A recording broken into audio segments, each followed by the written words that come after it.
Hey guys, it's not a good morning. I've been up since the morning pretty much, but stream starts. I guess it's good morning.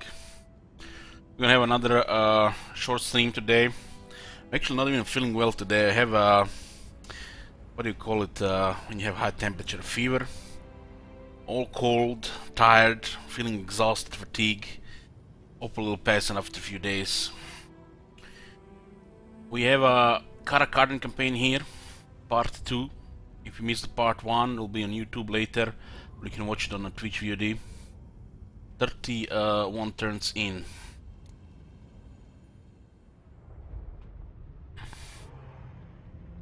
Yoo-hoo.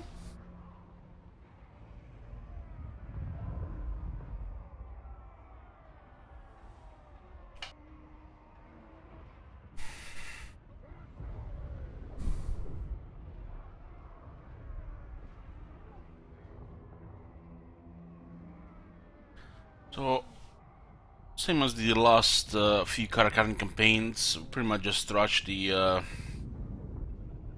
Red Eye and went for Dragonhof. You can't really tolerate vampires close to you in the beginning. So by turn 7 Khaz Dirkulas, turn 9 Kara Kungor, and we dealt with some rebels and went directly on Castle Dragonhof. Well, not really directly, but we're taking Castle Templehof first, which we lost to rebels, and we just besieged the vampires just to die. Zubar is doing very good. This campaign is probably the easiest it has ever been, as long as you just rush the Red Eyes. Oh my god. Because the Sylvania vampire counts, who are supposed to be a dangerous neighbor, are actually broken. They currently don't recruit additional armies, and their enemies are overpowered towards them, so they can't do anything. They're just overwhelmed.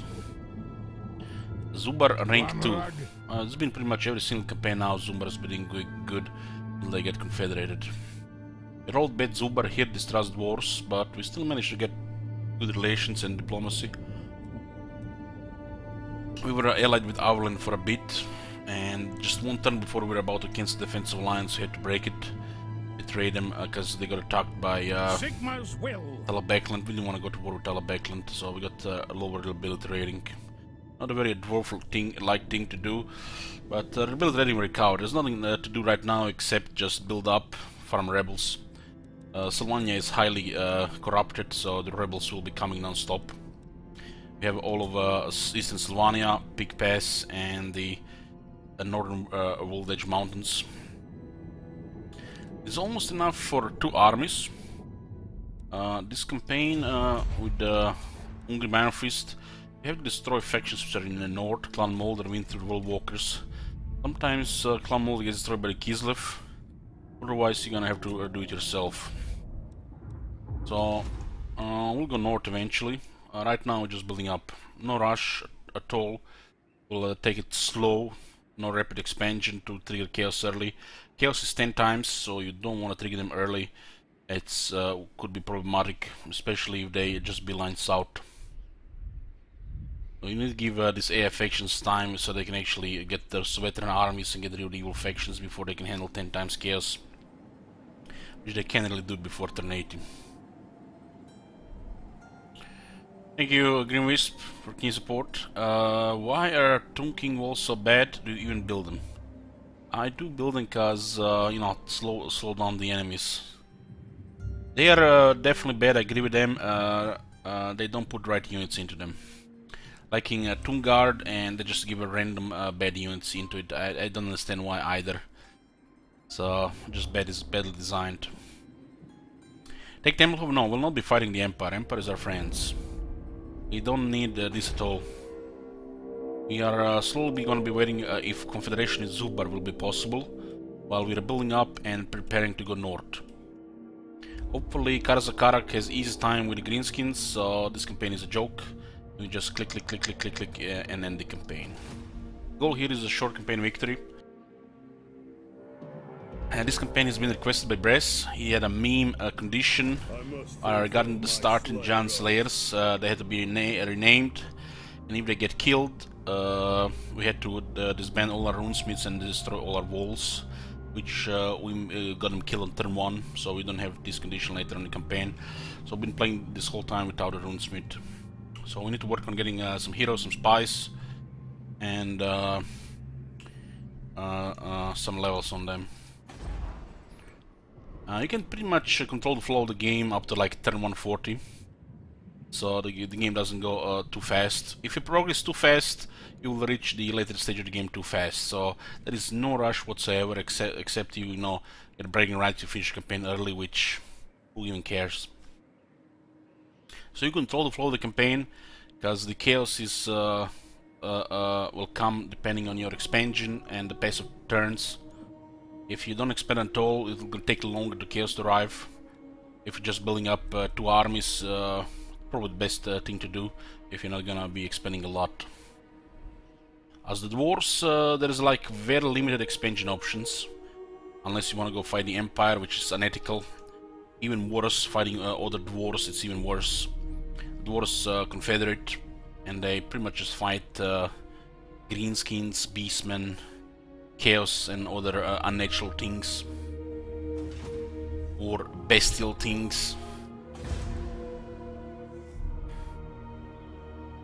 Okay, there's gonna be a rebellion fest here. We have some basic army here, no artillery yet. Built Ungrim with focusing on Grimnir Heirs, so we get an early buff for the Slayers. This can be used for his flavor army later with the Giant Slayers, or if you're going with like a versatile army for the Ironbreakers and the Slayers. And Tactician, buff the Quarrelers, Thunderers, Rangers. Tactician, Grimnir Heirs and Thunderer are the 3 core dwarf bell skills. You can build Ungrim for a flavor army, which is not that strong anymore. The AI is seeing crazy buffs from the experience, but you can still pull it off. Best thing to get is just to get a versatile army. At much less damage now to resolve as well.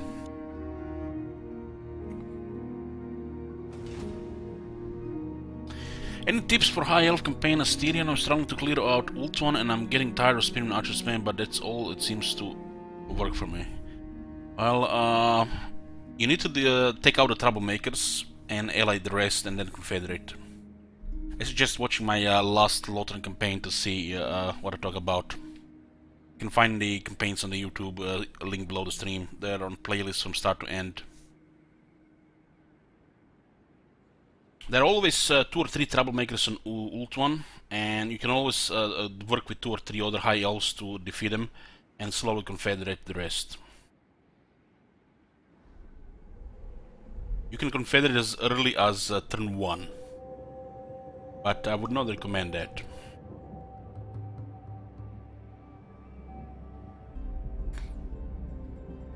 ABS.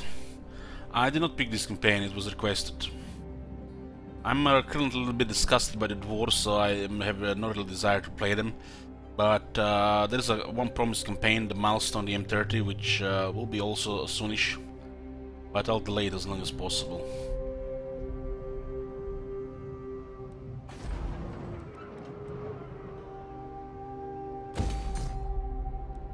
The war's currently broken, and I find also not much joy playing them myself. And they're my favorite race, my favorite faction. I am the Slayer King. Yoo-hoo! Well, people can use their random month request to request Warhammer 2 campaign or another game for at least 1 stream. If there's nothing queued, we'll be doing milestone campaigns. Other than that, less Warhammer. To die in battle. To die in battle. We just wait here. Hopefully confederate Zubar. It's gonna be hard to confederate because of distrust dwarfs. From my experience, what does distrust dwarf mean? They are twice as unlikely to go into diplomacy, and they will require nearly double relations to do so. If they are strong in strength rank, they might not give you any diplomacy whatsoever, unless they lose the string rank and have too many enemies. So I roll the best Zubar here, but they have a good terrain, good regions. They have Zubar, which is a great province, and they have the Pig Pass. These two provinces to Kadrin are of immense wealth. They can pay for a huge elite army. And this is pretty much all you want with this faction. You want these two, you want this one here and this two, and then basically just go north. You don't want to deal with the Badlands, otherwise it's just like another dwarf campaign. Unless you're playing a long campaign, pretty much recommend to stick to this area and then just go north.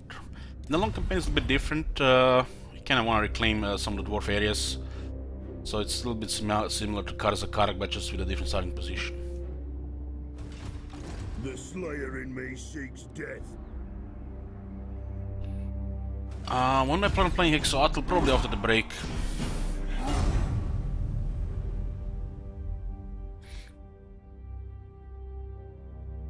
Been playing a lot of Warhammer 2 last month.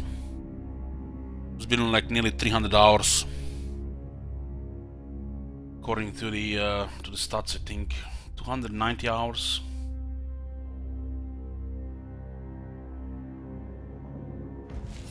And the current set of the game is just sucking the fun out of the game, but I'm still not ready to get to go on a break. Not really feeling well. Woke up today with almost like it's a flu-like condition.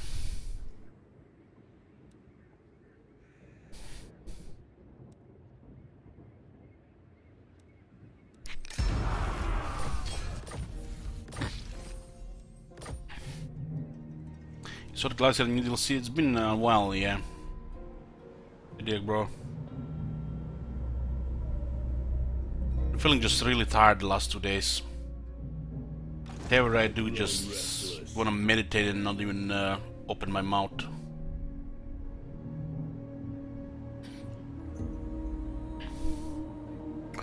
Is there a trait for Necrosphinx? I don't remember, I don't think so. Accurate nature. Your last mistake.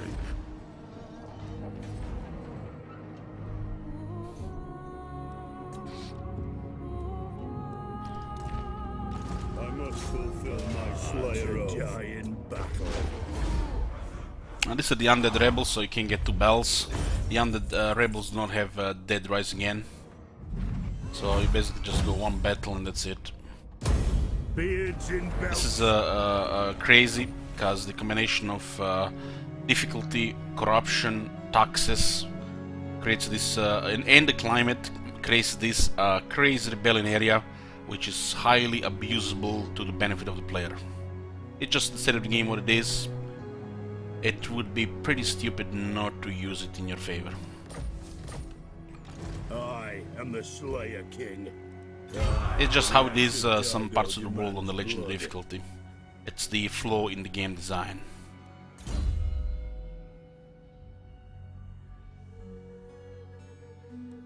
Should get a Slayer King here.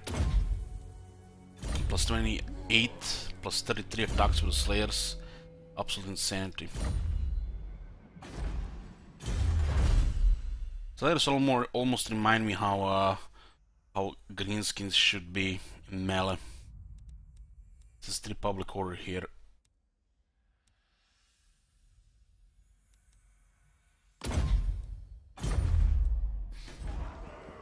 Look at this, rebellion immediately next turn. Immediately next turn. We're just basically just building up and stabilizing. This will not be stable in a long time, so it's perfect for rebellions. Pretty much not gonna do anything now for 20 or 30 turns, just stay here, build up, farm rebellions, hope diplomacy goes our way so we you know, snowball further. We should probably get another lord to work together with Undrim here.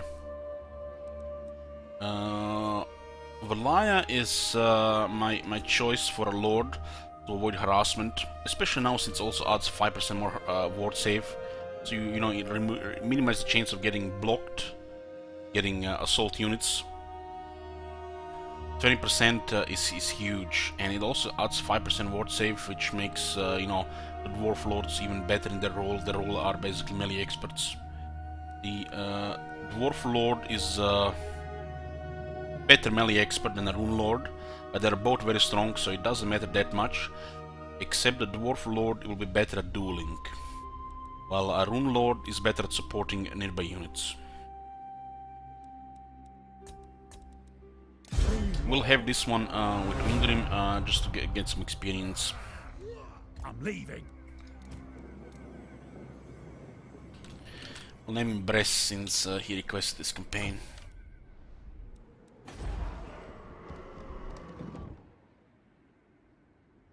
Grunge was saying for such boss, yes, on heroes if you really think you need it, but I've never done it, and you might have seen my dwarf campaigns. I've never had always easy time. The Karazakarak has definitely gotten much harder since we played it last time. I would definitely not recommend it to new players. The greenskins are relentless in the beginning. It's become much harder to play Karazakarak. So Karakadin is a more friendlier faction to start as the dwarves, especially if you see how the start works to rush the Red Eye. Otherwise it could be a little bit Whack-A-Mole as well if you wait too long. Master of Runecraft. We are hoping the Karazakarak to handle the greenskins, and then we just give them as an ally. I have no intentions of confederating. You don't want to confederate Karazakarak unless you're going for the long campaign of this faction.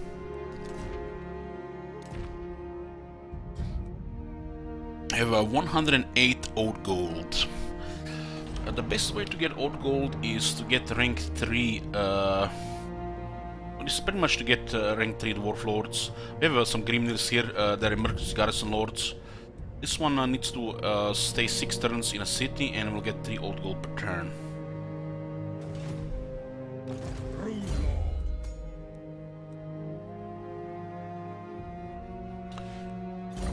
Okay. It's all good. We have to improve our ability rating before we consider more diplomacy.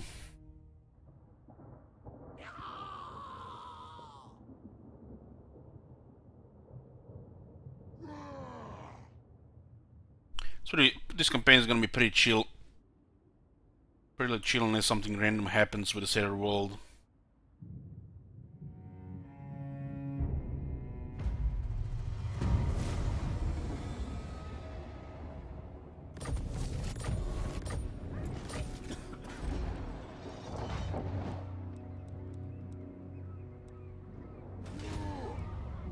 Vengeful Rune Lord.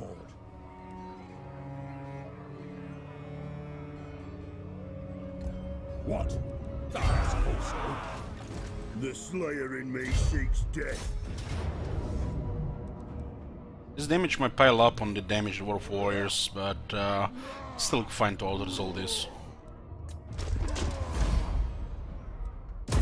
Forwards! Armed and ready. I'm going. Casting the runes. Moving. My vows will Isle Rebel is here. Look at that rebellion rate. This is insane. It is time. It's perfect to level a second for the Ungrim or the second lord. Should put building Outward and Selling Outward available.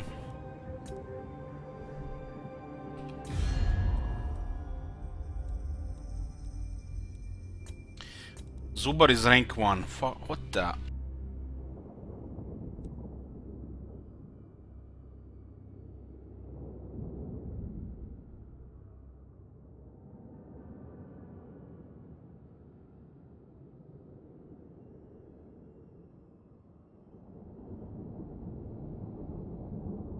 We see pretty much every campaign since the vampires got turned into vegetables.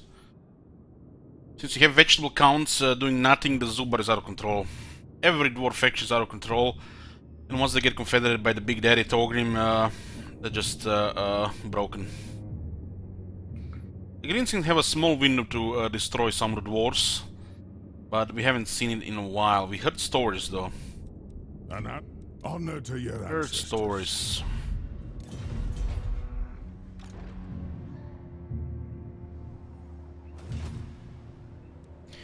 This place needs growth above anything else. Holy shit, mine for 15 only.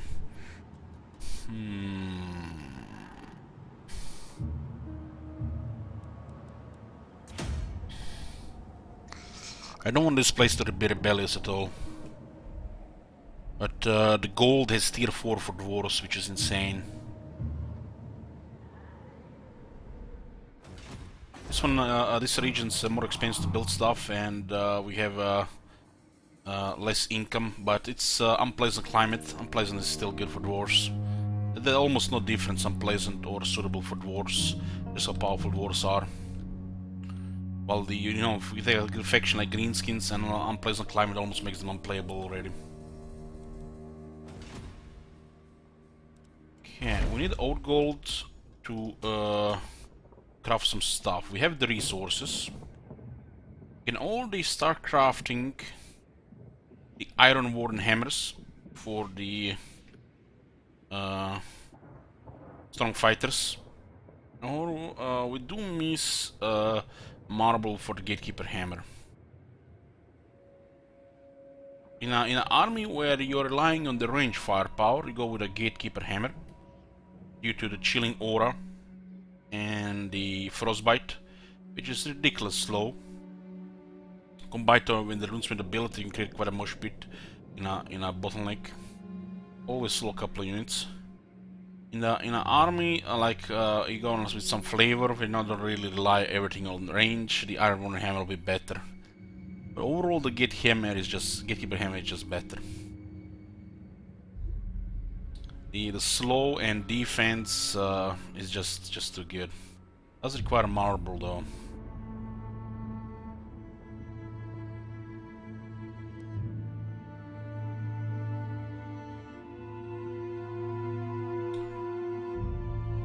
Costs quite a bit of slow with 2 or 3 characters with gatekeeper hammers. Make your artillery and range units do all the killing, which is the main killing force in the dwarf army. Iron warden hammer has pretty much become flavor since this one exists in the current state of the game.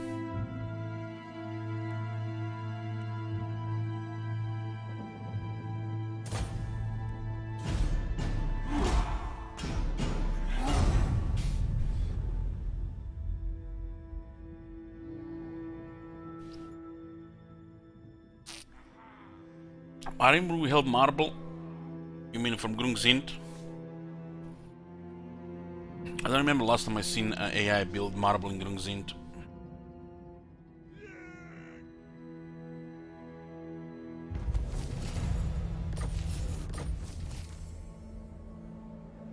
Losing growth is a big deal, but getting replenishment on a dwarf lord is amazing. You don't have white dwarf, so this is incredible.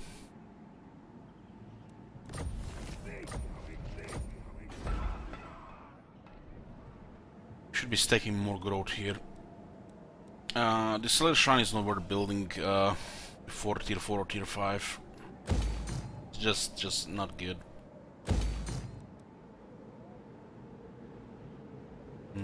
This place is pretty safe. We don't even have walls in Ashak Lair.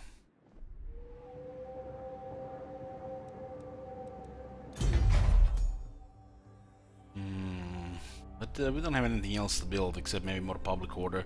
And I switch this public order here, and we get more economy in Ashak Lair. This does make sense.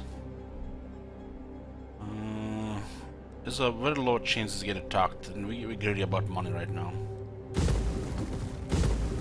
I'll go greedy here in the big pass. It's a 2-region province, which is pretty bad for dwarves, and takes forever to get up. So we can just focus what we need, what we want. We want to focus what we need, which is growth and money.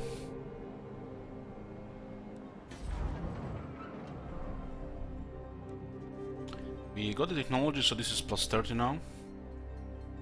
Pretty good. This is one of the best growth commandments in the game. best way to get some extra growth for dwarves. Yes. We should sort this out while these guys are available. This guy is very close to rank 3. Let us begin. On rank 3 we can get auto forging. As the High King commands. Yes, my oath is intact. Let us begin. We march. To war. For the You can actually notice the replenishment difference by getting Bloodlust. It's so good for the dwarves. Ready.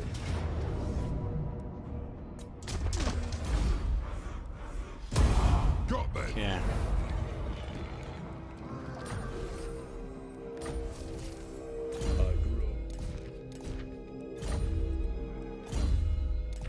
Well, this place is tier 4, nothing we can do about it. Putting stuff like this is pointless. We want constant rebellions. Time for a Oh, reckoning. auto forging, and you can go back to the character pool. Ah, to die in battle.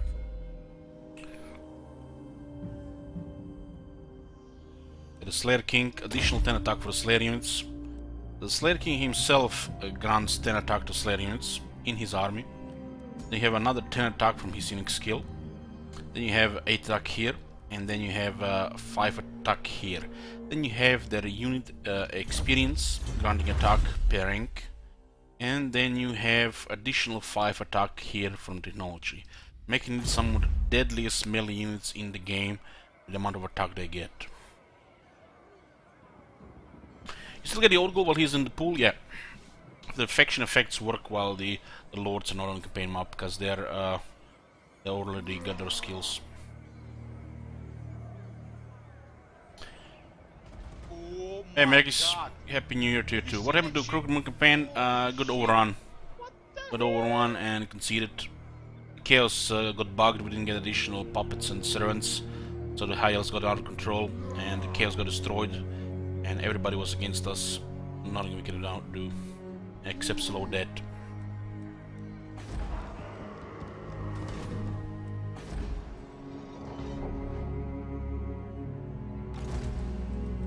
Faction effects worked in Total War games since Rome 2.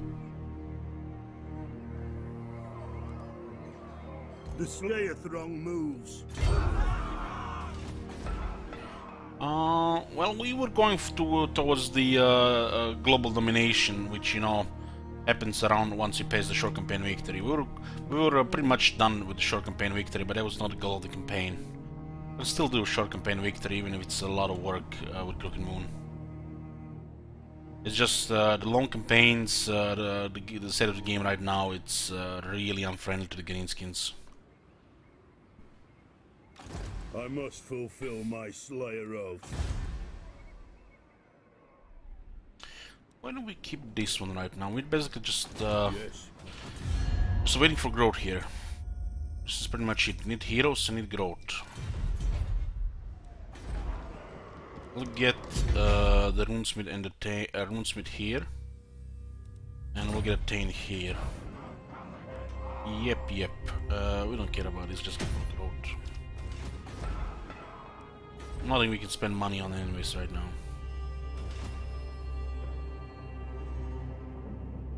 This faction relations have deteriorated to the point where they might stop the treaties because we are unreliable right now. So to make sure this does not happen, we'll give them a small gift. Indeed. It's not guaranteed they will not cancel treaties, but it will make this chance much lower. Because we did betray them. It was just bad RNG because Talabeklan declared war on them.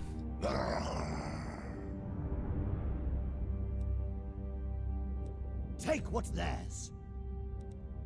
Kislev. It does look like Kislev is having a hard time. Which means Clan Mulder might actually be a little bit of a, you know, work for us.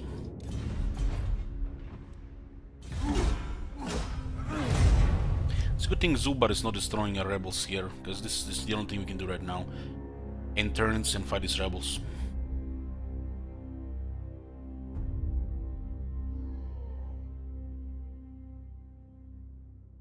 Yeah, I know, Cookies. I know.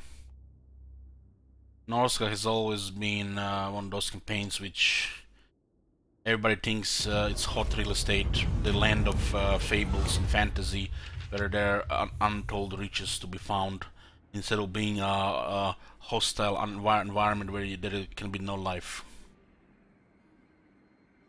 That's reality. Aye. They're punching faster than we're taking damage, so it's pretty good. The Slayer in me seeks death. Moving. What?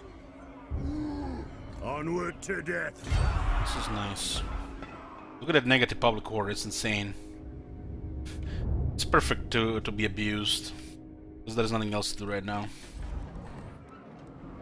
Okay, what do we have here? Let's get armory, and let's get dice. 4 turns here, acceptable, acceptable. Need to pay attention to Zubar losing, but they're not currently fighting greenskins, which is really weird. Ready. I mean, really weird.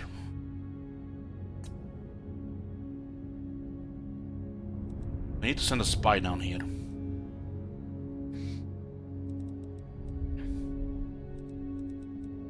Yes. I'll declare war on these guys sooner or later.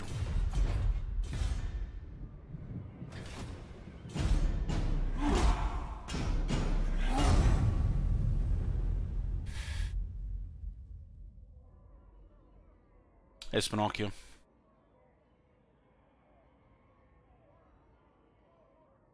We're almost allies, Lord Drago. It's unlikely they will go to war with us. It's almost unseen that they would go on the top of territories. There is no reason for us to go to war with each other. Distrust wars doesn't mean they're gonna fight wars. It just means it's harder for them to sign treaties with wars. They still like wars.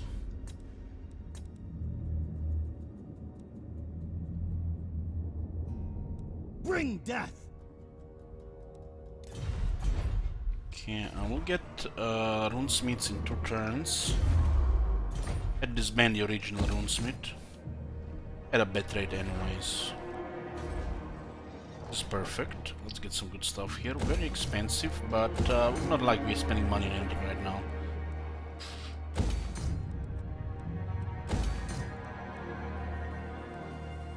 No, this would just ruin our rebellion farming here, but eventually we'll build it. Do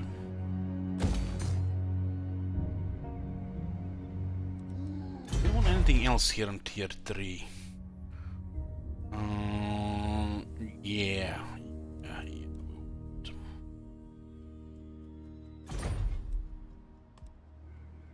This is just temporary until we get tier 4. Once you get tier 4, this building is useless.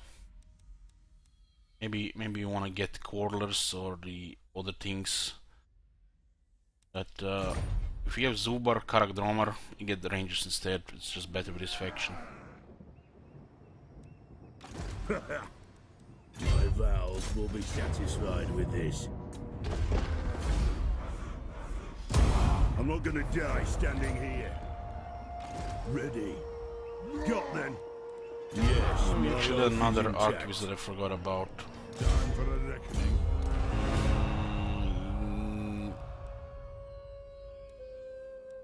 So when we got a second archivist.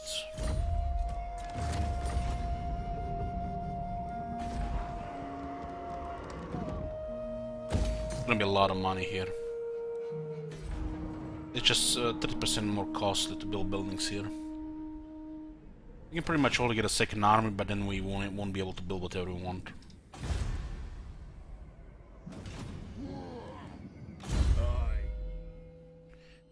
Okay, but a lot of good stuff here. We keep to the flavor Ungrim. We don't want any other battle skills. Maybe stand your ground. It's gonna be 10 times chaos, and we might need to go deal with Arcane, so we have to consider a lightning strike. But at this point, we don't need to take anything. We can save skill points for later. There is 10 times chaos in this campaign, and the lightning strike makes things convenient and easier. No, lightning strike makes it quite difficult, especially the initial waves.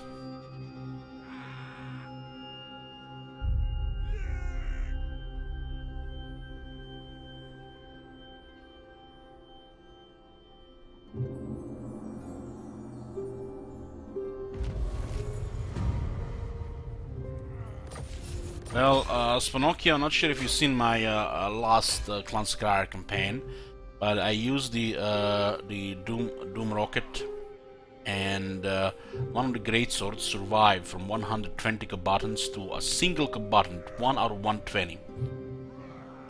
If they had regular leadership, they would have just shattered, but no. They were not routing, they were not shattered, they were actually charging my Red Ogres. One of them. One single greatsword out of 120. Even for the legend difficulty, that is beyond broken. The unit instantly taking such high damage should shatter, especially with only one survivor. That should just be part of the game. But no, somehow with their 120 leadership, that guy decided no.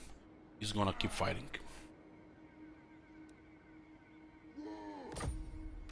Onward?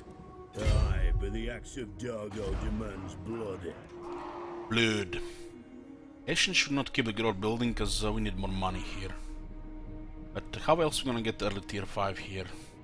Still gonna take longer than the other place. This is a 10 slot province. Should not be greedy for the extra industry building, I guess. Instead we should just get wine here. Yeah, wine will be better.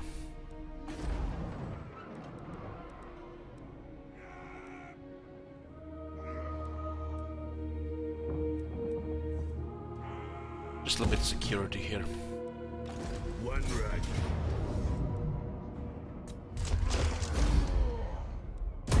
Seek our doom.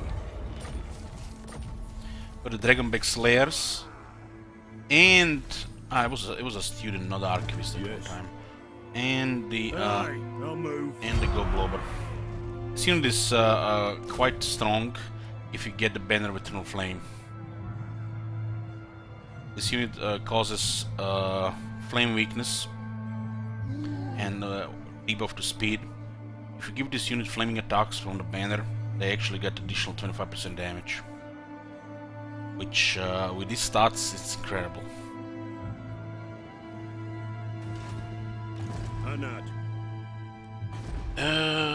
We'll be able to get the Runesmiths and Taints soon.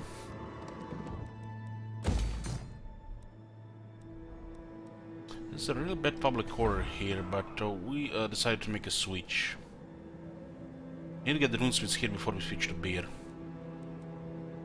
We should slow this down. We need to recruit both Runesmiths, then remove this building, and then get public order back. This is one public order, two public order, two more public order here. The corruption in Eastern Sylvania is now currently not manageable, which is both a good and a bad thing. Bad thing if you want to do something else, a good thing because there's nothing to do right now except build up, get extra rebellions, which you can fight every turn, and just snowball slowly. If you plan to do something else, it's quite a bad thing. Even with a tier 3 garrison, you will still have to fight them all the time, pretty much, all the time. If they happen twice in a row badly, the city cannot replenish. So unless you get a bunch of guns to get consistent battles here, the city eventually gets overrun. And you cannot focus to stabilize this because you need other things.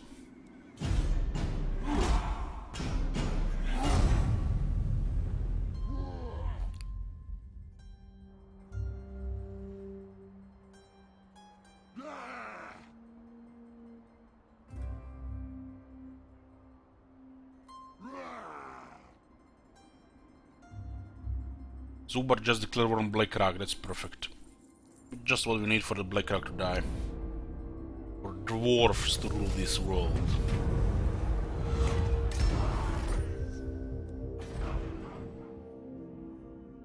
Okay, let's get those runesmiths. Well, shitty options. But we have to get them. I mean, you can't really say shitty options. These are the most powerful traits the dwarves have. But I prefer Valaya, because I would keep both of them on the campaign map. For battles, Grimnir is amazing. Makes him a better tank. But Valaya is still best.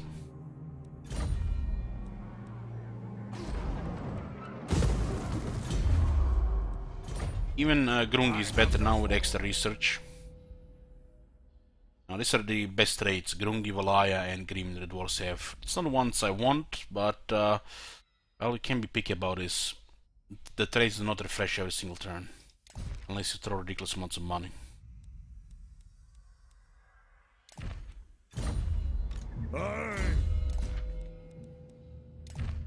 Plus 25% research rate.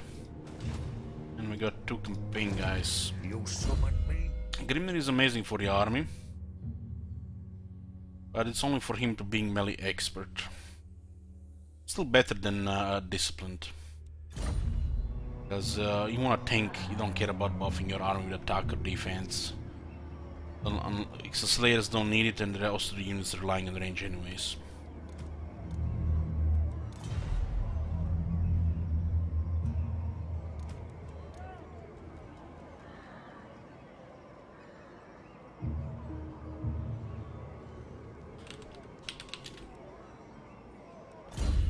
Okay, we'll get the Grimnir one. Arno will get a Grungi one.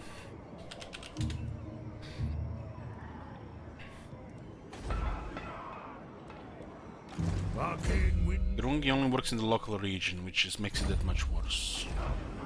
I'm not a fan of this type of traits. Not a fan.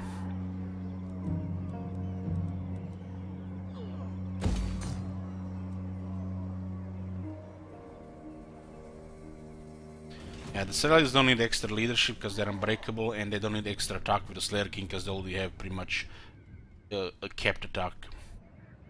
Adding more attack to the Slayers is pointless. With the Slayer King. To war.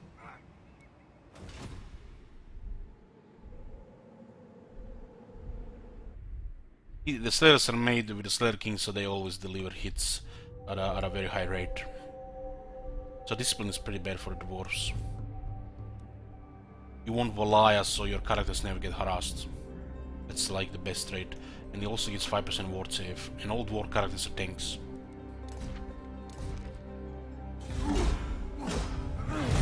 Let's get a battle here, otherwise I'm gonna fall asleep.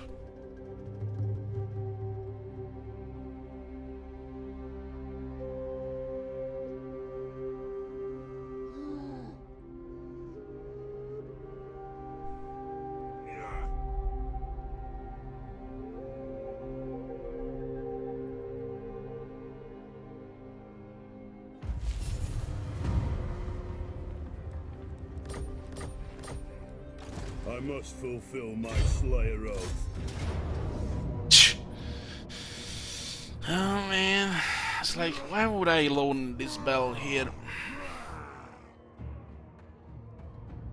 Let's go into the bell, otherwise people are gonna think this out to this whole stream. Just so you know what the state of the campaign right now is. There's nothing else to do. If I move this guy out of this area, it would just be bad. And I would lose too much economy long term.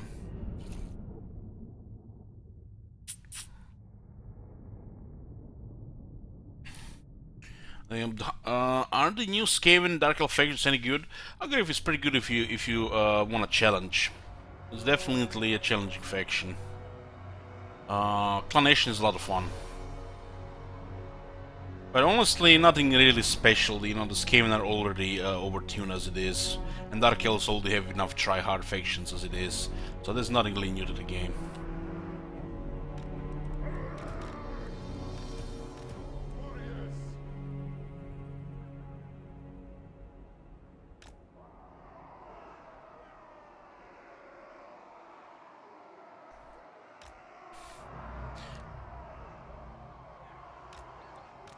Taking aim!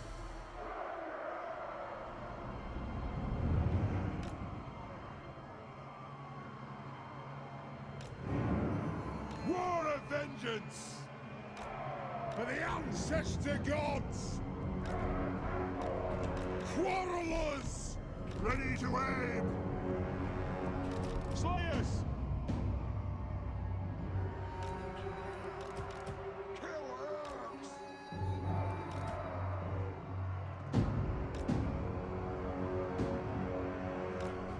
It is a reckoning!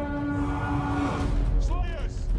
Yeah, we need the Vargas, son. Dwarf warriors!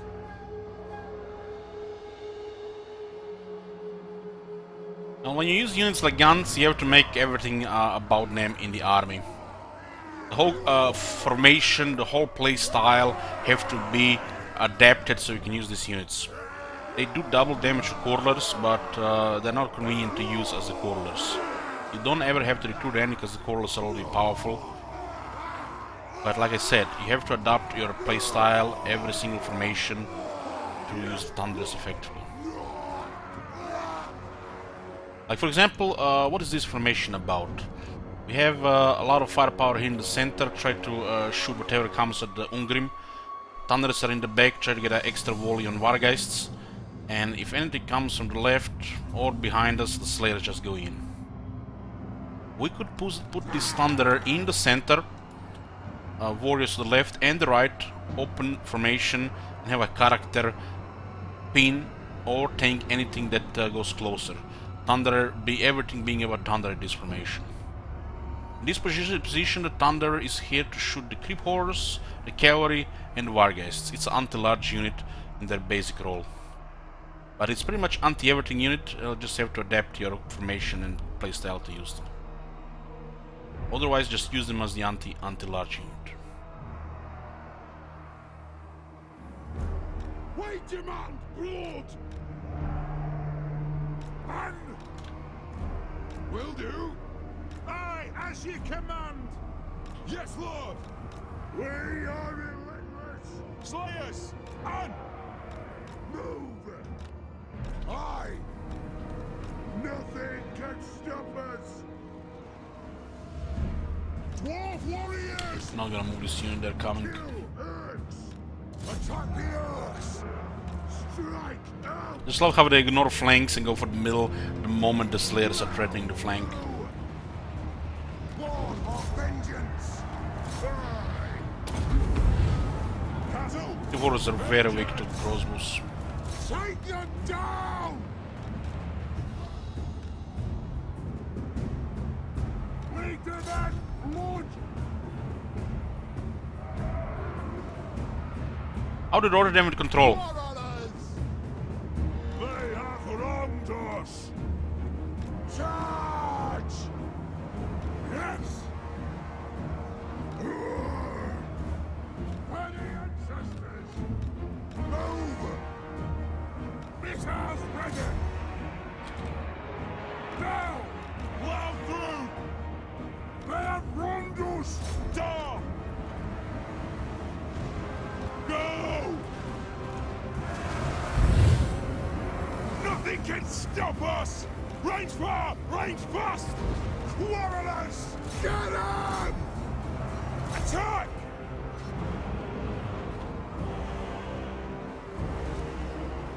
Slayers! Yes! Look how we countered the whole right side. They're not actually engaging. For the ancestors! Nearly didn't expect resistance here when they went behind the flank. Stop! Yes! Nothing can stop us! Go! Strike out! Attack the orcs! Understood, Lord! Slayers counter most cavalry. The Ungrim Slayers counter them even harder. It is a They still take damage. Slayers! Slayers are expendable. Ungrim has extra replenishment for them, but you still don't want to lose the whole unit. It's okay if half the unit died is expected. 60 of them dying is normal. But if you want to use Slayers effectively, you want to keep them over half health. There's not going to be much to use to you in enemy terrain, in enemy lands if they are diminished. Slayers get really good in this army on rank 7. Like really good.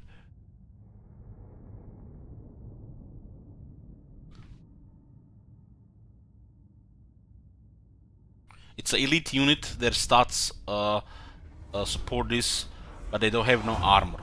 But everything else is tuned to 10. It's like they have everything really high.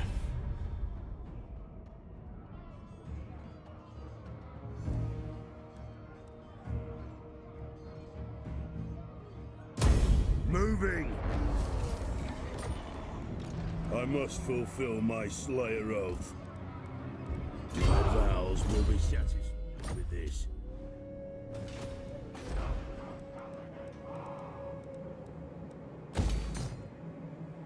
This is fine.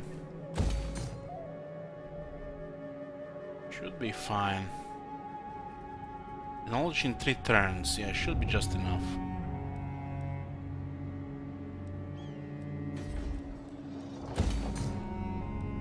Don't want to build fortifications there. I'm just a bit greedy there. I have the forge fires glowing. This is Grimnir. Fine, this way looks better. And this is Grungi. Nothing to do here. Let's go. A wise direction. Moving. The runesmiths on the campaign map, Runes are ready. they're absolutely not needed to be used at all. It's basically just for spying. Buildings like hinder replenishment are not really relevant. Damage walls either. The wound should pretty much be assassinated on every single character, so it's even more relevant. But there's a unique follower you can get with runesmiths, which is called the Runebearer. When the runesmith does actions, putting a hero in the arm is an action, so sometimes you can trigger. You get a follower, which increases the movement range by 10%. You pretty much get additional route marcher. It doesn't work on heroes, but every lord should get one. Only a runesmith can get this follower. That's the only reason to keep the runesmith on the campaign map, to get a couple of runebearers. Otherwise, they're strictly a army hero. For scouting, tanking, and supporting, every army should get one runesmith. Taints are the campaign hero of the dwarves.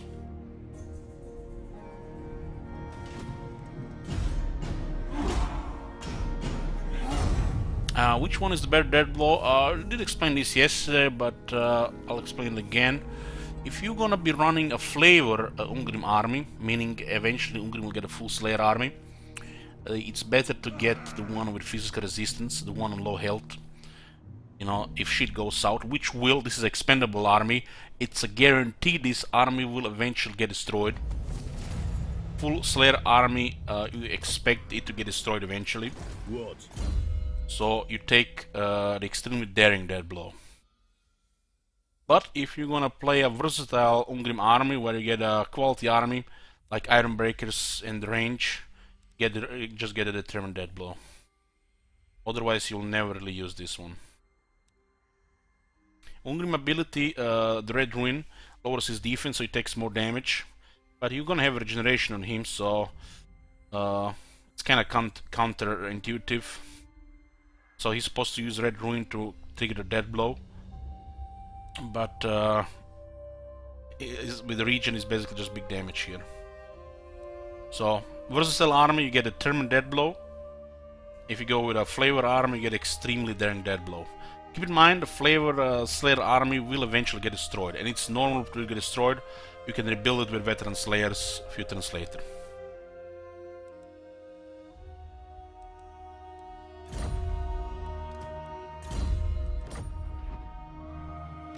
Slayer's will binds me to you. The Slayer in me seeks death. I am the Slayer King. I grow restless. I must fulfill my Slayer oath. Agreed. I've cast the runes. You summon me? Rune of Swiftstride!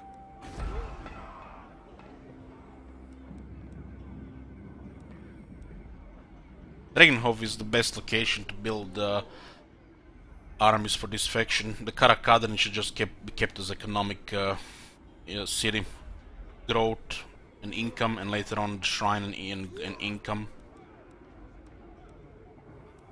This is a 10 slot city, so this is pretty much the center of your kingdom as Karakadran.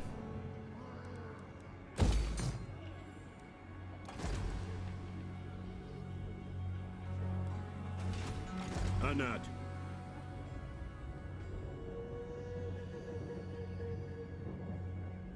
They need to add about 30 to 50% more campaign movement range on the heroes. Or at least fix the bug where the heroes get campaign movement range buffs. The heroes should be moving much more than the armies. Makes no sense for them not to.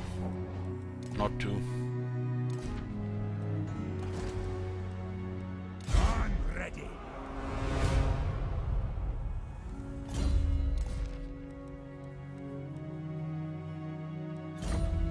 To war. Whoa.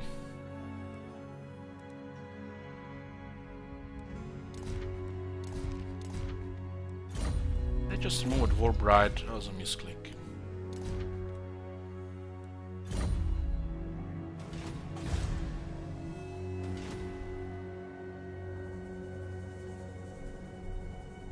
Oh, good. Aye. Let's keep an eye on this.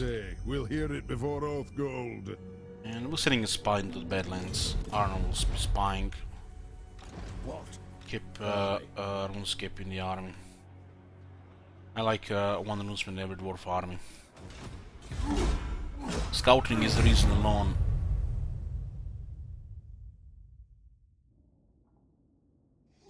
But it's a pretty nice support character. Wanna be melee expert with nice buffs.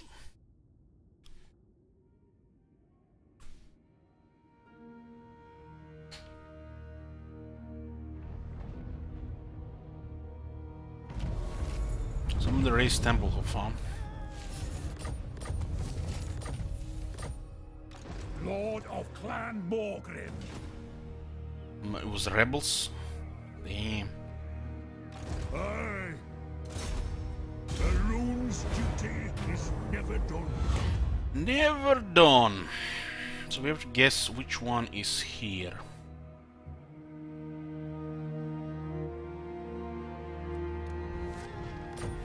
Oh nice, we got an arcane item. Which we can't even recycle. The arcane items just get destroyed when the dwarves get them.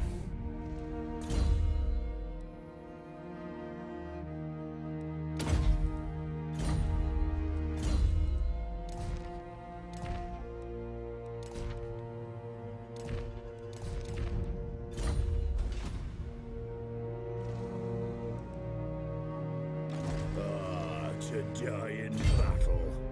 Armed and ready. I'm leaving. I'll cast the runes.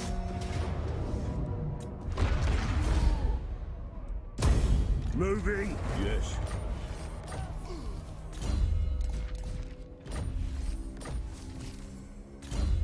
Oh, Goldsmith is nice here.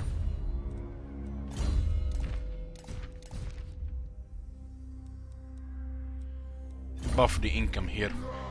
Enough followers you can actually pay for the second load here. I am the Slayer King. I, by the axe of Dargo, Get scouting so we get more items. What do we have here? Voldenhof. Get a tier 3 here. We need to rush this one to tier 4. All the good stuff for the dwarves is in tier 4.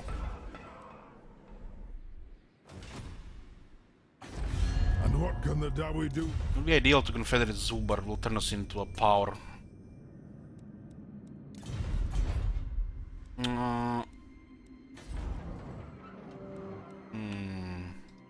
It is time. Can't really go north with dwarf warriors. They get murdered by the Norska. should get at least tier 4 composition. Will not be initially slayers. I grow restless. This will be transferred to Bresse, and Ungrim gets a quality army. Wow. Rebellion here, huh? Guess we didn't get technology in time, one turn. Could have min-maxed it better. Don't want rebellion here. Lose some money.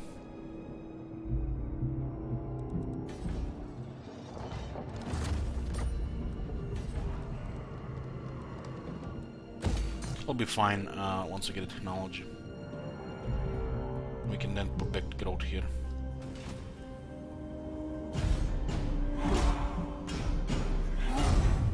We have a short stream today, guys. 3 to 4 hours. It'll be like this for a couple of days.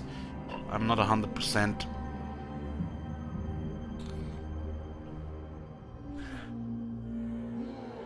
Also been watching some TV shows. Catching up. Watch this new TV show on Netflix, The Messiah. It was so intriguing and full of suspense. Loved it. Just love those type of shows.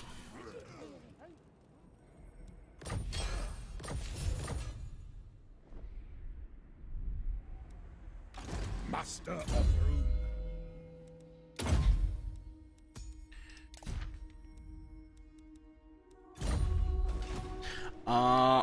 Yeah, pretty much, pretty much.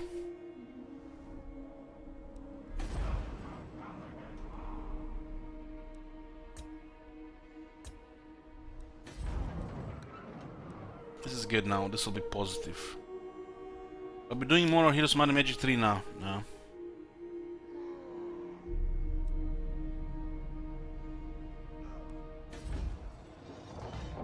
No plans, no plans. By the comet. By the comet. Oh Thank you, my Paragargoyle. God. Have you seen that shit? Holy shit! What the I have a hell? Grungy here, might as well use it. Ready.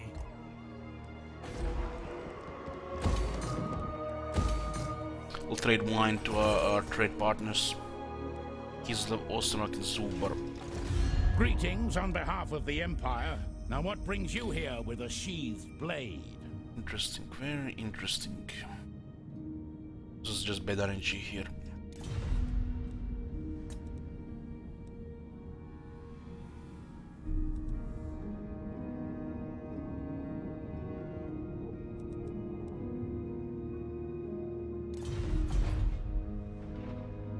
Yes.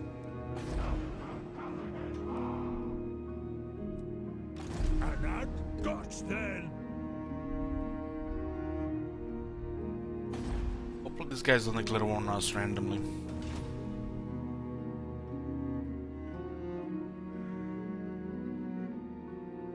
Overheim has interesting enemies there. We do have dwarven emissaries. Very strong technologies for diplomacy. Been pretty much ignoring our military right now because we don't really need it.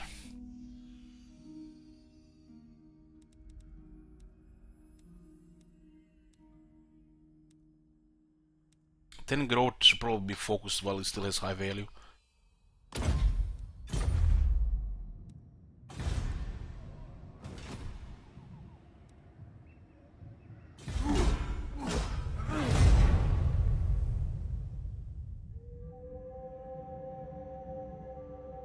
Henry Umbrogen. Like a family name, 2,500 years old. Well, it's kind of like a reference.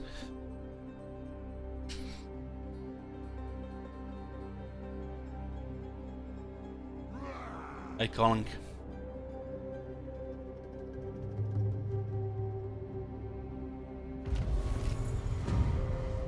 I have the forge fires glowing. I think these guys have taken this like that. Welcome, ancient allies. Ancient allies. Ah, and what can the Dawi do for you on this fine day?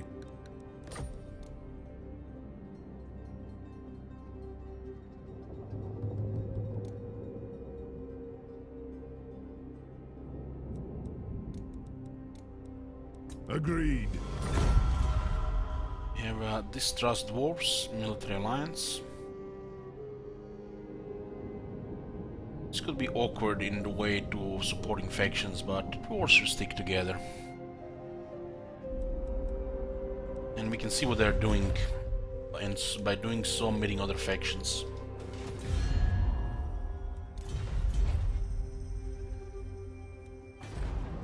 If any faction makes sense to ally up, it's dwarves with other dwarves.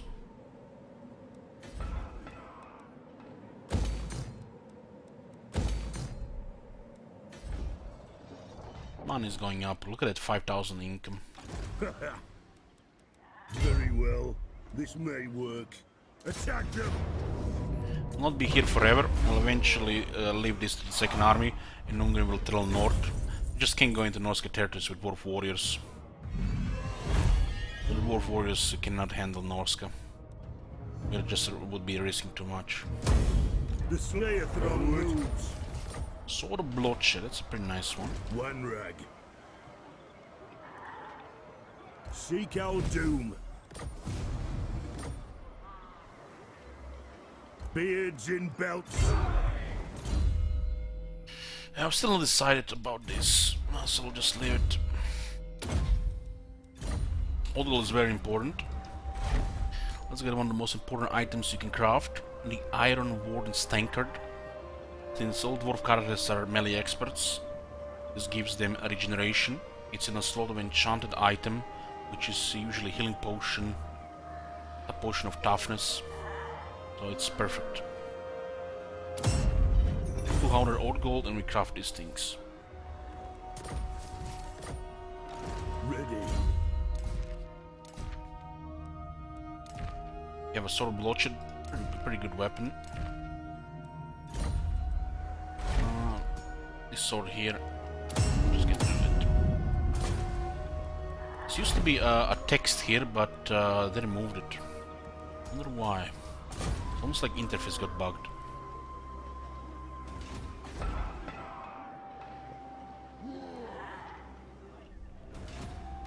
You summoned me? Shame we can't trade with the Overland, but we did betray them, so it's gonna take more time for them to give us. Breaking a defensive lines is one thing, betraying them is another. You get a much higher penalty for betraying them, but they eventually forgive you.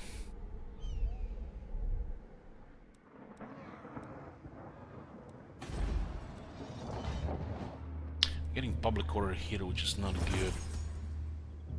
And we need more wine. My anger burns bright.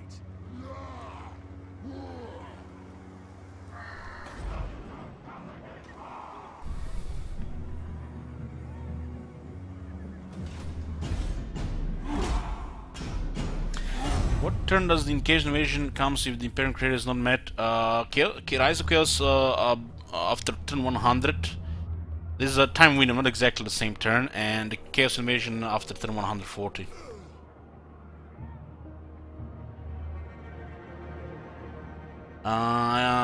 They would not work, Hag 96 Kenobi.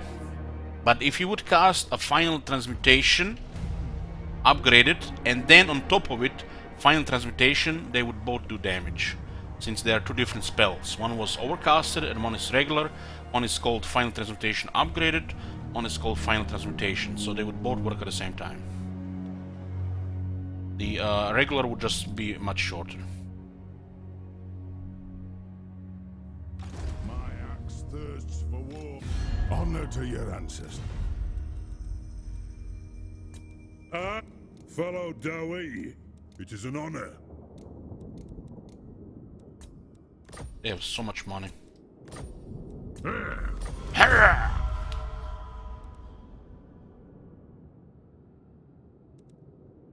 Yes.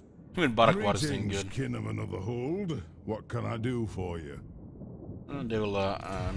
They'll side with us eventually. Welcome, Dawi. Do you bring a gift of Gromril to aid? No reason for it. Just met. Sick greetings on behalf of the Empire. I refuse. We should definitely try to get this, otherwise they might cancel the treaties. They cannot hold the Templehof. The rebellions is too much for them there. Let's keep an army. It's a bit random. Greetings on behalf of the Empire. Now what brings you here with a sheathed blade? We'll give a small gift. Empire's blessings, yes! Yes. Works that with the Spirit Lich too? Yes, works with every spell. That's we pretty much science and explained when we were using 2 life wizards in the past. So you can put double Earth Blood and double Regrowth on units. And you spam Light Bloom non-stop pretty much.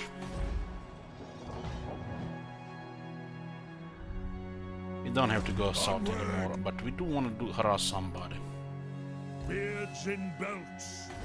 You may speak before my shield bearers. Wow, Karahir no traits? How is that even possible? No.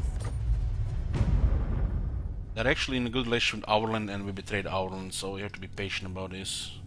How much money do they have? Not much, this is interesting. Oathbound. We'll give them some more gifts so they don't invite everybody and their mothers up to declare war on us. Sure enough. This does not guarantee anything. They might declare war immediately next turn. But I'm hoping we'll have at least a couple of turns downtime. Yes. So we can get non-aggression. I could join war against Border Princes. Who calls? But it's a little bit extreme. Are we from another holder? I was paying attention to the Confederation with Zubar. It's pretty amazing. By the time they'll probably just have all tier 5 anyways.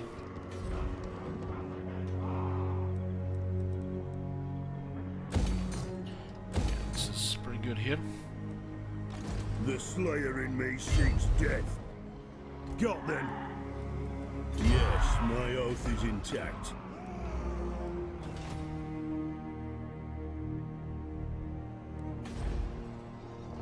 And he's going up. No longer need this here. I really want to avoid this rebellion. Inconvenient to go here. Let it build up a little bit higher, just like 85, and then I'll switch to growth.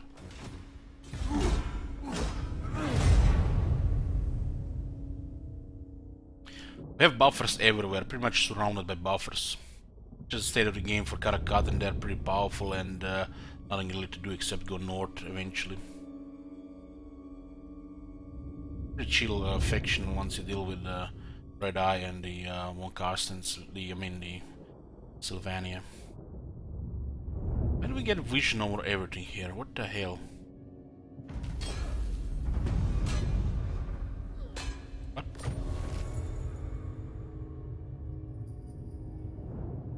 It's because of 100 public order? I don't understand. We have complete vision here.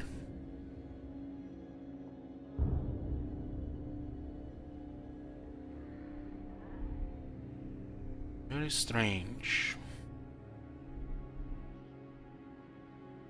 But we don't have it here.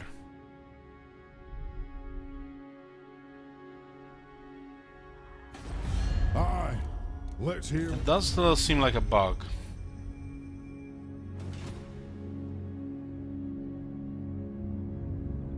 Maybe Lord Drago. This might be a thing, yeah. Not be surprised. We have no relationship with this faction. We'll drop 1 damage walls here. Let's see what the rune of fire will Guildmaster, Runebearer, that's the first one. We'll keep Guildmaster here, but the Runebearer does not work on heroes. Put it on the Lord. Every Lord should have a Runebearer. Yes. Does anybody even cares for us harassing Border Princes? Karazakarak doesn't care. Barakwar doesn't care. Nobody seems to care about Border Princes, that's good. So, we could harass them a couple of times just to get a couple of ranks. And this will make us better relations with the Karahiran as well. An honor to your ancestors. Not by me. Broken trees with Auron. It goes slowly down. I suppose.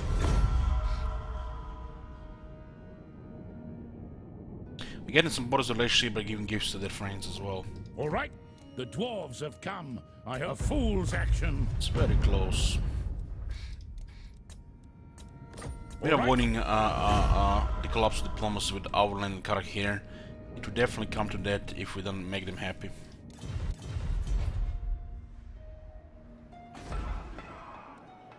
Onward.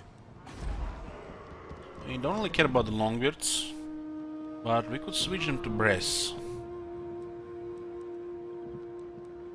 Aye. Yeah, it doesn't make no sense to keep Dwarf Warriors at this stage of the game. To die in battle. Better switch Longbeards than Dwarf Warriors anyways, both can be replaced easily.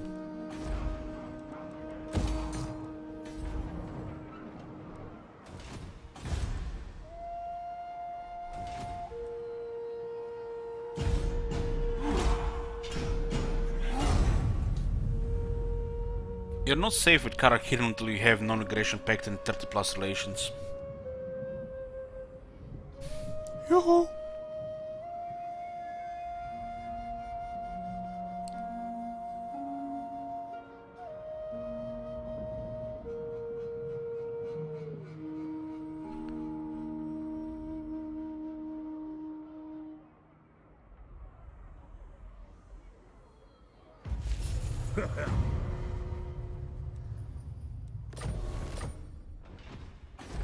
Honor to your ancestors. No. It is time. I'll surround the enemy in dark.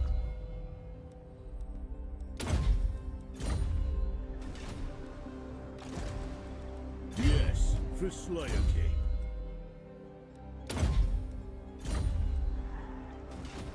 I must fulfill my Slayer oath.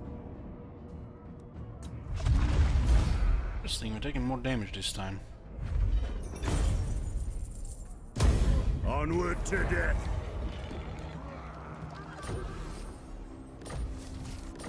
It does help. Vengeful. Anat.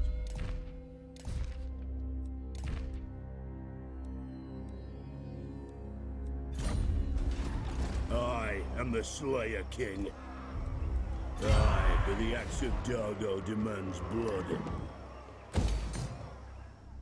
It's a pretty nice economy here. Honor to your ancestors.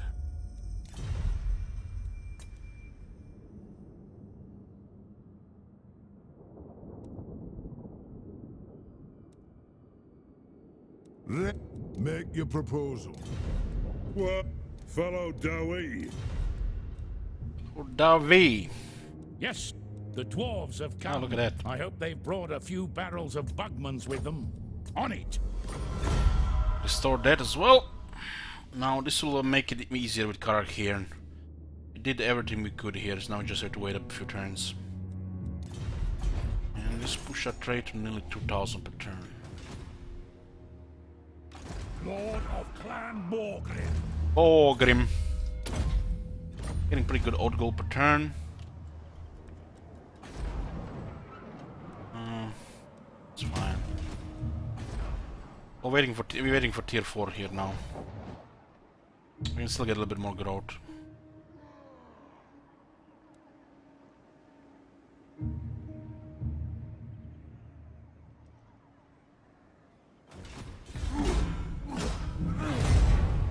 I'm not full here now.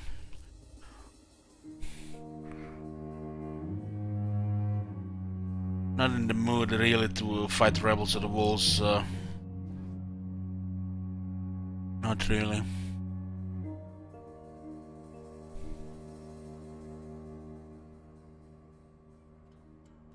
Pretty chill campaign right now. To war.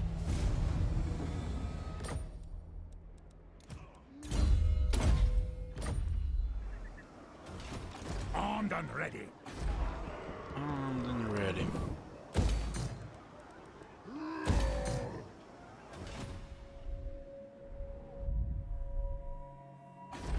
Come, come, kin. Let us know. Instead of giving them gifts, we can harass Border Princess. Border Princess could declare war on us, but they'll have to declare war on Zubar as well. Barriers will Oh bite my down. god! Have you seen that shit? Holy shit! What the hell? He's there.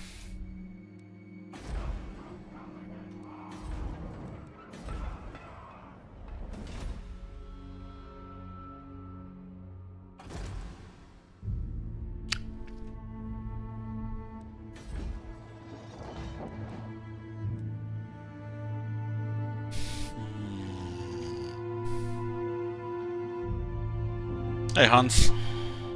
Not much, not much.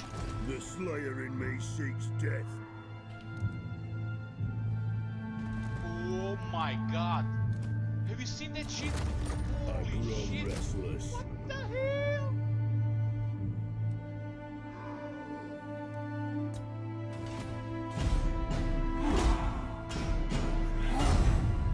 Hey Hans, where I live in Croatia. Wales. This is where I live, between Kresdren and Zubar on the border. Can't you tell? Auland declared one. How the hell the one Carstens is still kicking?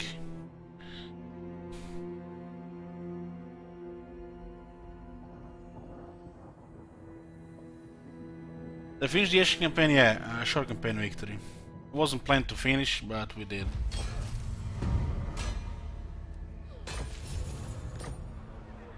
One rag.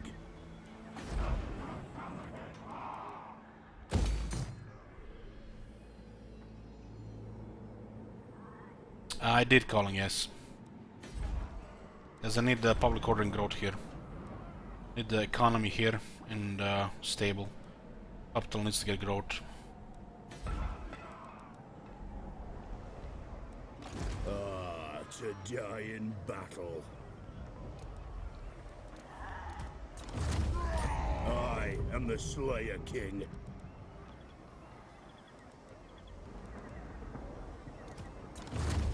What? I must fulfill my Slayer oath. Got a little bit more advanced units here. It is time. This time.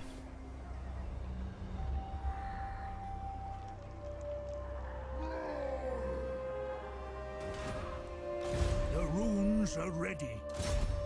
Runes of spite and death. Come, come, kin. No way.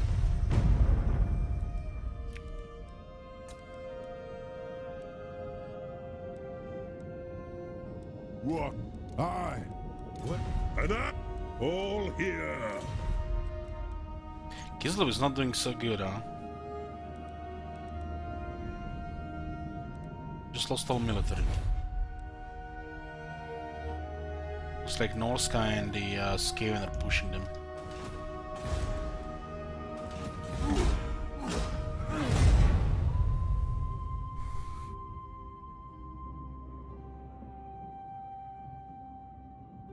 Kislev.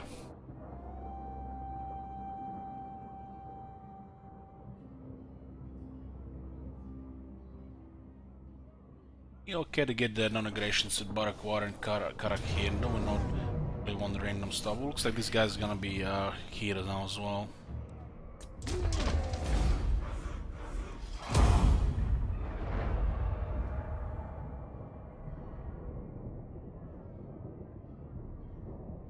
I'm waiting for tier 4 units for going north. Ready.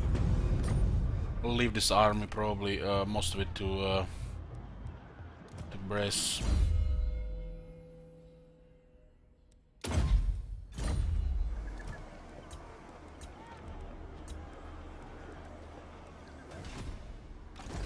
And what can the Dawi do for you? War on coordinate this here, fine so day? they did not stay here. Yeah, all here. And what can the Dawi do for you on this fine day? All right. Okay, secure diplomacy with Karak here. Just need to secure Barakwar now. To war. You may speak before my shield bearers. Hey, I actually and dislike on what the we're doing to Oathstone. Border Prince all of a sudden. They must have signed non-aggression. The money looks okay. Just stop harassing the Border Prince, I guess. Go harass Red Fangs or something. Never. Yeah, that's what we're gonna do. Harass the enemies of the people who want to befriend, and everybody's gonna love you. I'm moving.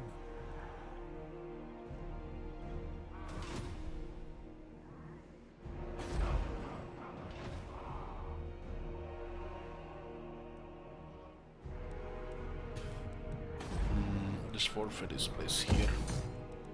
Prioritizing growth here right now. And sorting this a little bit higher quality. Don't need the 5 quarrels so we can get more grudge throwers. 1 thunder is just fine for flavor here. Don't have the grudge thrower bell skill though.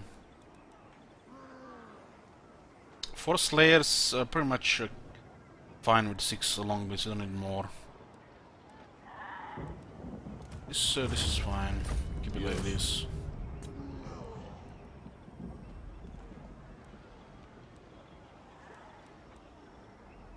Master of Runecraft. 6,000 income. Tier 4 is going up. This takes a lot of growth because it's not ideal climb for us.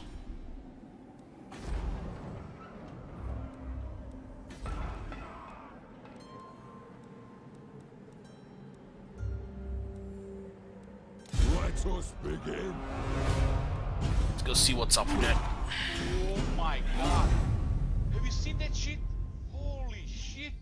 What the hell? Thank you, Team Time. No cannons. No, I don't need them.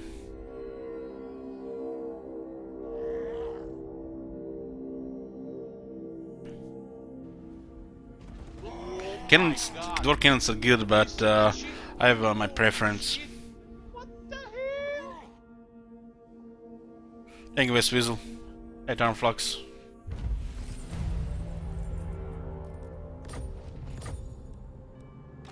The axe thirsts for war.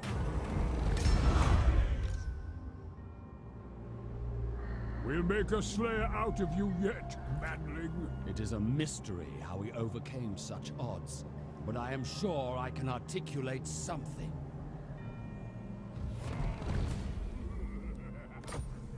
Anad. Armor is for maidens. Born to die.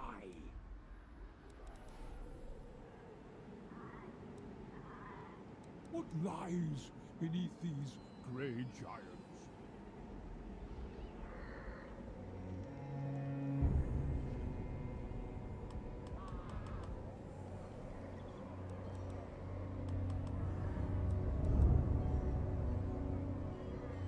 On the move!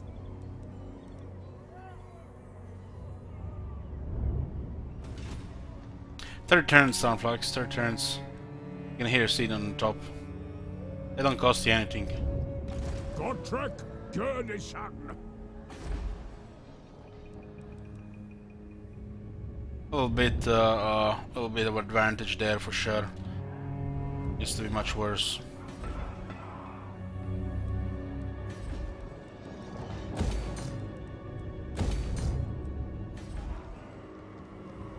Demon Slayer!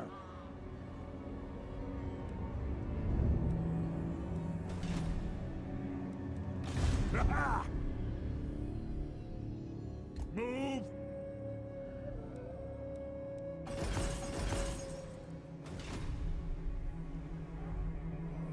Gotrek Gurnison! No traits. No traits.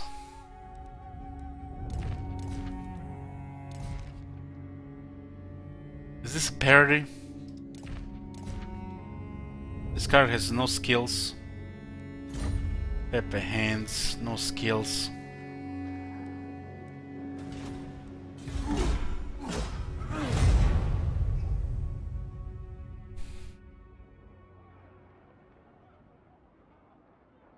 I guess all the budget went into getting Brian Bless to voice him, and they forgot about everything else.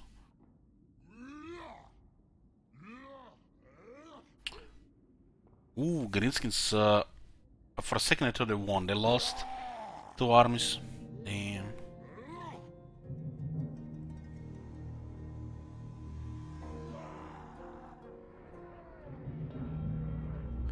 They definitely get a little bit of edge getting these guys, especially since the change.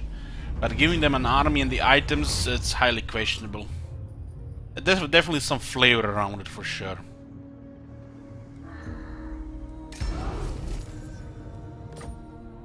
Monster Slayer! I not got all day!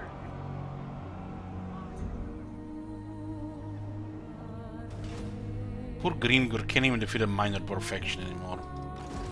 And what can the Dawi do for you? You just feel sad for Greenskins. And what can the Dawi do for... Greetings, Kinnaman of the Hold. What can...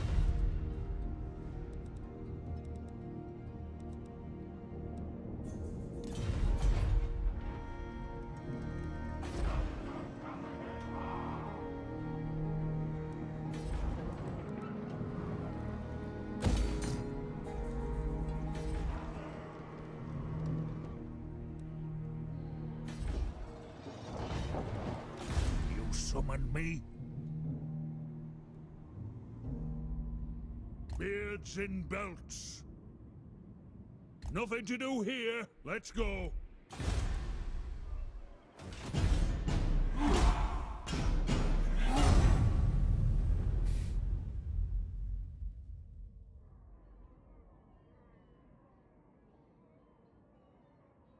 Yeah, if you give some resistances to those 2 guys, they could be pretty good.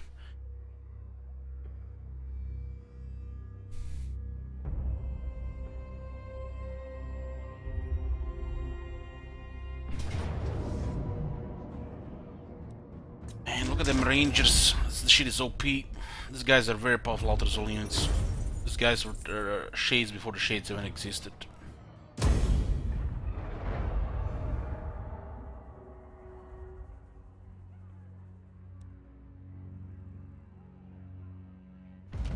What?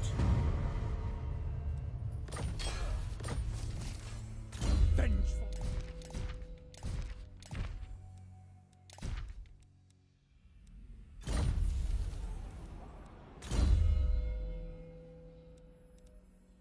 Oh, got Arqueous as well.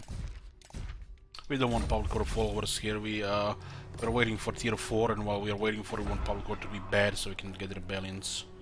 Once it gets tier 4 and we get the main army out of the way here, there's gonna be 1 army stay here. The rebellions won't be necessary anymore. Garage! One thing about Rangers, it's a strong unit.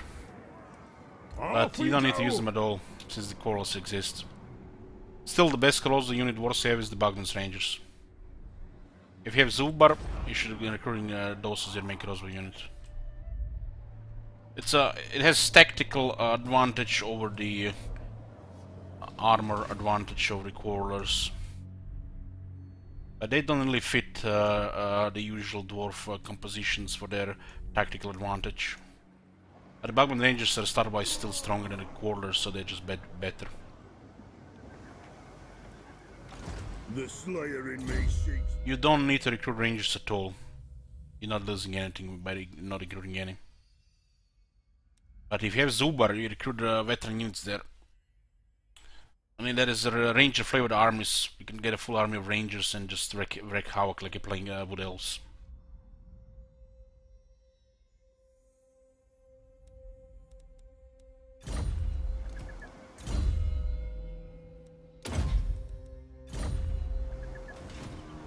I have the forge fires glowing.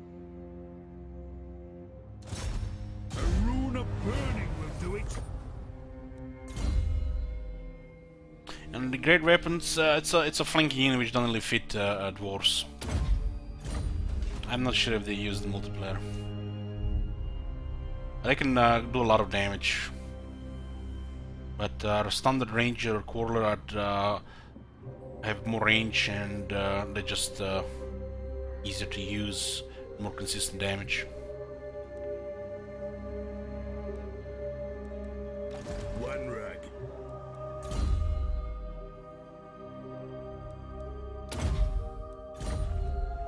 Ready.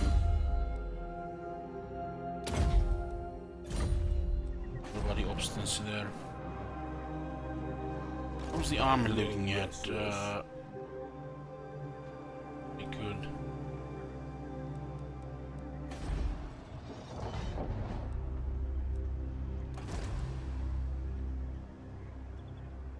Perceptive Tana. Well, we can't be too picky. It's not Valaya, but it's second best. Ready. We'll go investigate the north.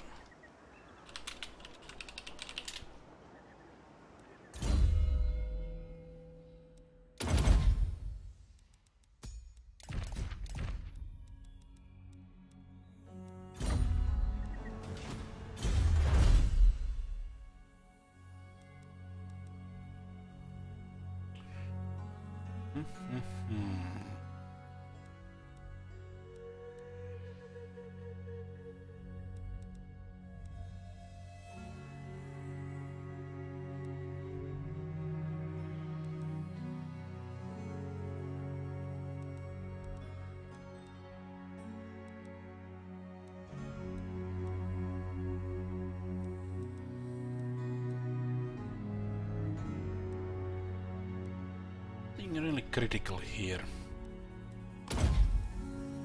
Really critical. Is it time?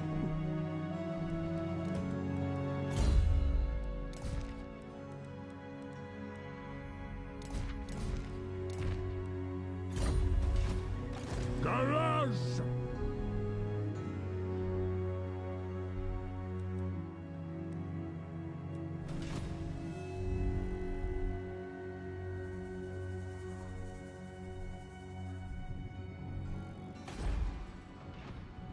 To make contact with the Empire. The throng is mustered. Reichland, that is.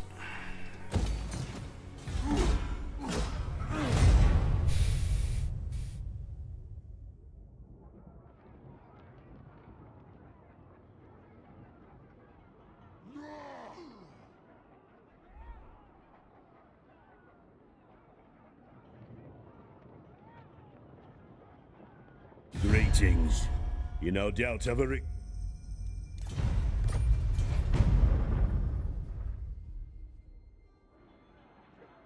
Not really going into the north yet, so we don't really need to rely on their territories for replenishment. We don't need the alliance. Beast Slayer.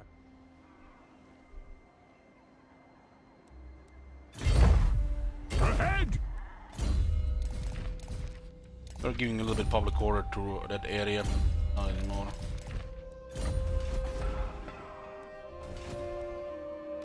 I answer to clan and hold. It is good to see our allies of the mountains. Holy shit list of enemies.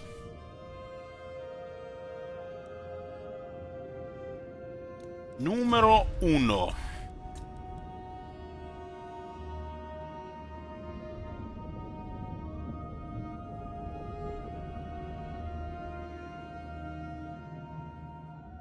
Never at war with Norske anymore, just whoever they want to smash in the early game.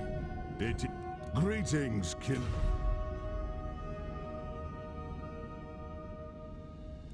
An honor to your answer. Blackrag is spamming, but eventually dwarves get organ guns and they can't do shit anymore.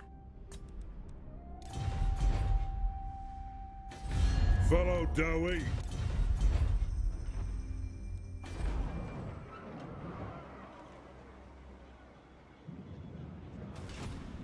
The runes are ready.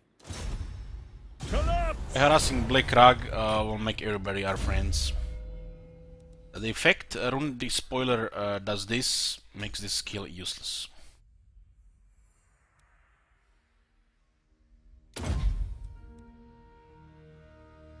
Gives you an idea how the hybrid builds should be built.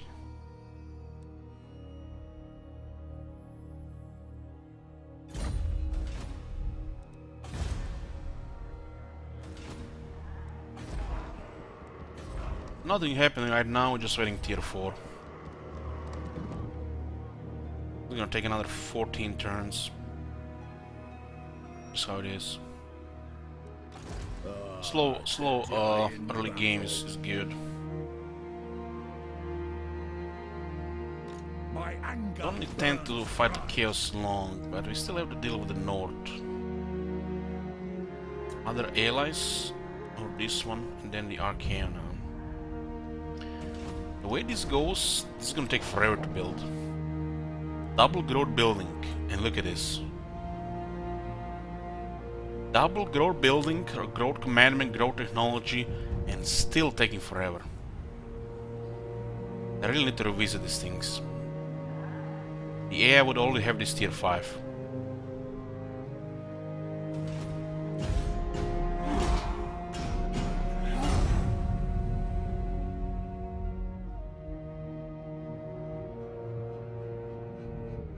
We got Gotrek because he doesn't cost anything, and we get additional chance at items by having 3 lords right there. Oh, the Greenskins managed to take this Stone Tower. Welcome to my throne. It's actually funny, Diag bro, but Karakadan is one of the weakest dwarf factions as AI. So, not possible.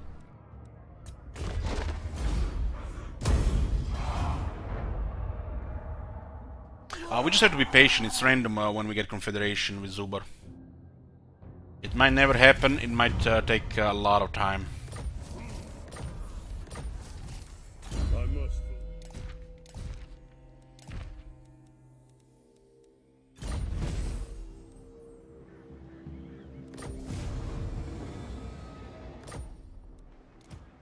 Forwards! It shall be done.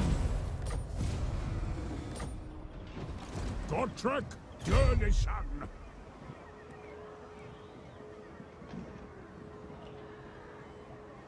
Eat up the miles. Even slayers must rest. What orders? Forwards! The Emperor will like us no matter what, because we no, they don't even actually give us anything for war with Greenskin. That's interesting. I guess they haven't met Black-Rag yet. Is it time? Need to elevate Karazakarakan. But eventually they'll turn their hate here.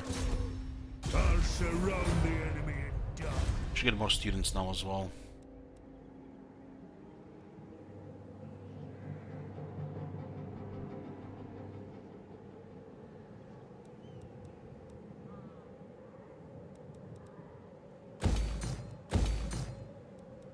This place is safe for the moment, so we're not caring about it.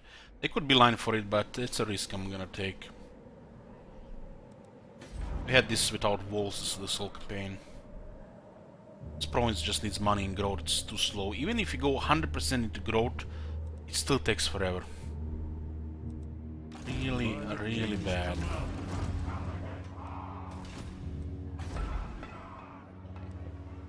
It is time. Lord of Clan What's the quest about here? Greenskins raid. What the hell? So bad.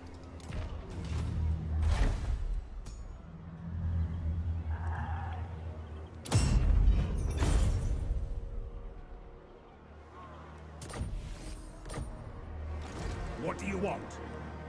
I am the Slayer King.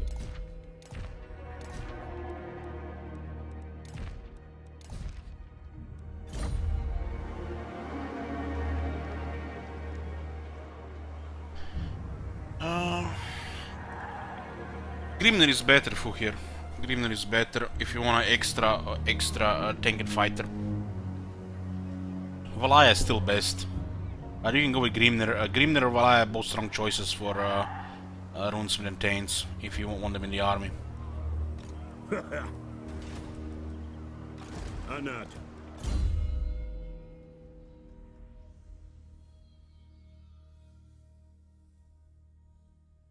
Grimnir is very strong.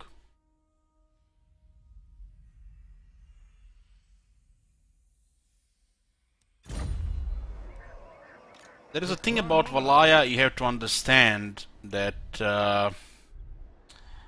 you might never really feel or think that enemy hero extraction when he's doing something. But the fact you have this, you almost guaranteed getting ignored by the enemy harassment. So it does something without even you knowing it does something. And as the campaign progresses, especially in the long campaigns, this is, you know, very strong. And on top of this, there is 5% ward save. Oh my god. So Valaya is by far the Have you seen that strongest. shit? Holy shit. What the hell? Overcraft dwarf armor? Not really. Not really. There's nothing really good. Nothing really good.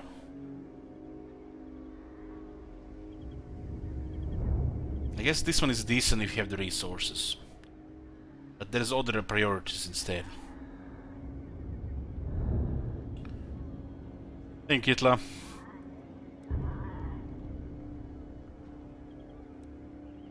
What's wrong with the quests? Well, we have to travel quite a bit to do them.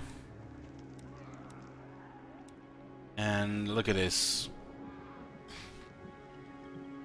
Von Karstein missing in action, Bar of Legion in Bretonnia, and the Necrotic Brotherhood down there in the desert.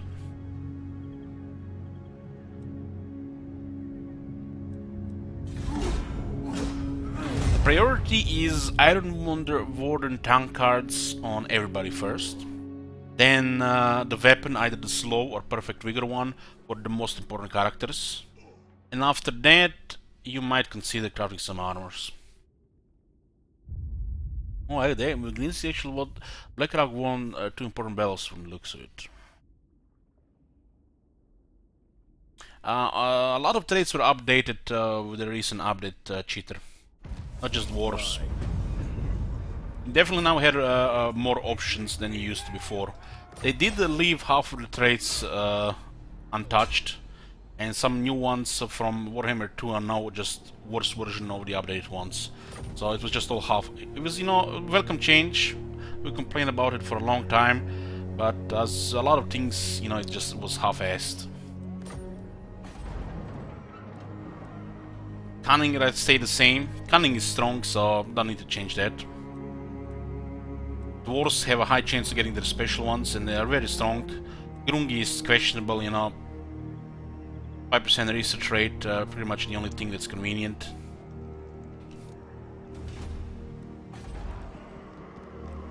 Strong got buffed quite a bit.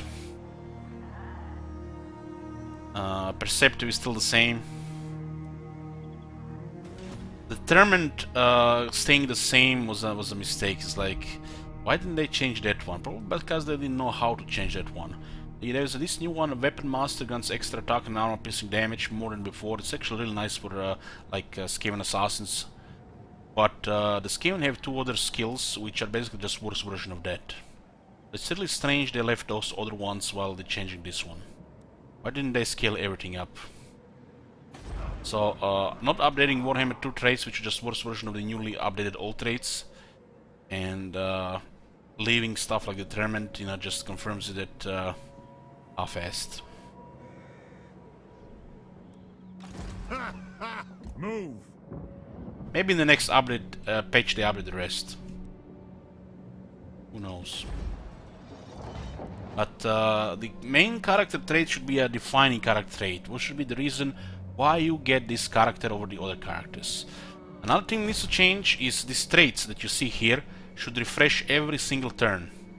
So you can actually get a trait you want, and not some random traits. So all these traits you see here should refresh every turn different options, so you can get the option you or the one you want sooner without cycling heroes, which would be a huge quality of life change.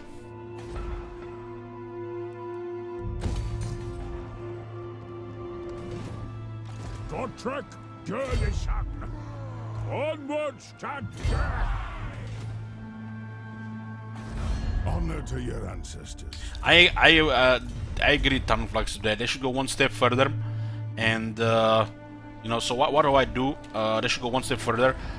Pretty much put like a arrow left and right here, like this here, and decide which trait you want for this character. You can only rename characters, so it doesn't matter. So you pick which trait you want, and on the left side here should say like rank, or here left right. As you increase ranks, the cost should increase of the hero. Big gold thing. So if you want to recruit this guy on rank 20 by paying extra 10,000, you should be able to do it. To war.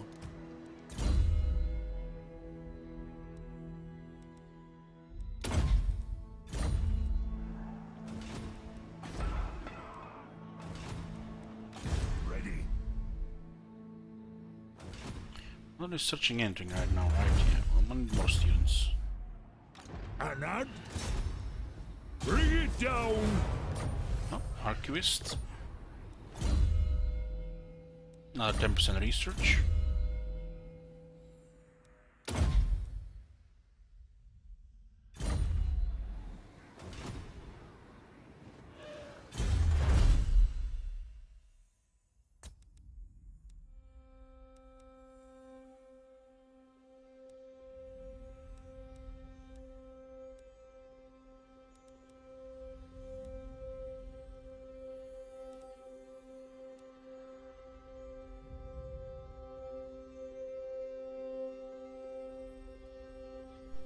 That's why Akatama, all traits should be viable, depending what you need it for. Imagine, you know, having decided what you want in a strategy game instead of relying on chance to get what you want. Which is not only, you know, that makes sense feel in a strategy game, or it's not even fun. And then imagine spending thousands of gold every turn cycling heroes just to get what you want. Just creates frustration long term. Makes you wonder, oh, you know, what's wrong with the game. You can only get what you want. It's just frustrating to get what you want.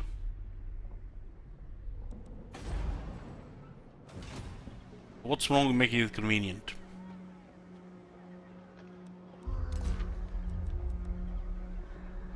You're still stuck with the hero capacity, you know. It's not like you can get unlimited ones. You're telling me it's okay to keep dwarves with their Grimnir, their Valaya, on a high chance compared to any other trait they have, while other factions getting stuck with the trash traits for most characters.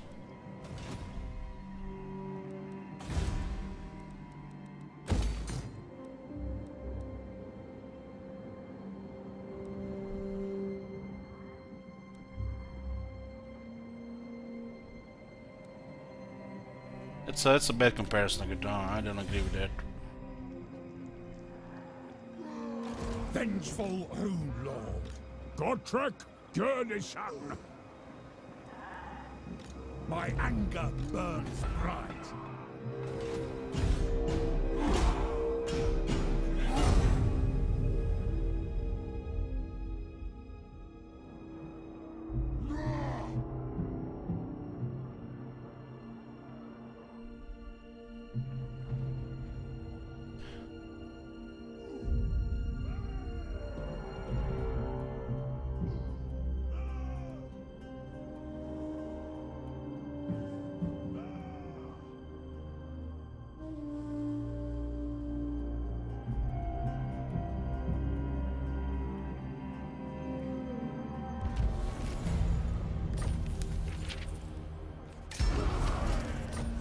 Let's see this now.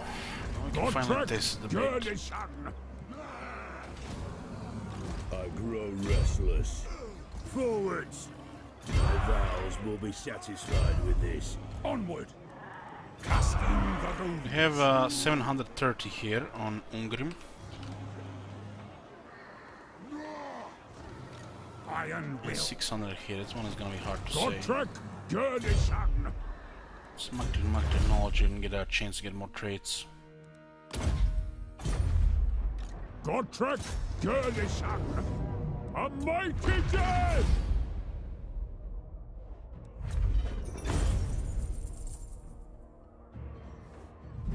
I have to get 3 Vargals but 2 zombies. Good rank 2. Dismiss the making ground!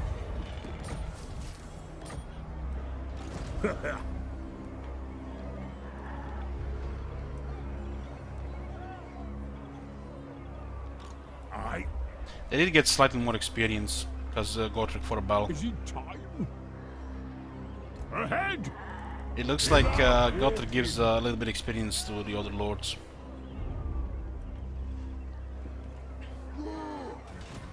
Master of Rune.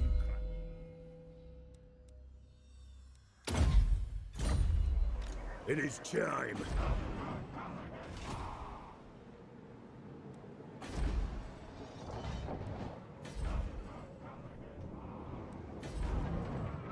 I think we're tier 4 here.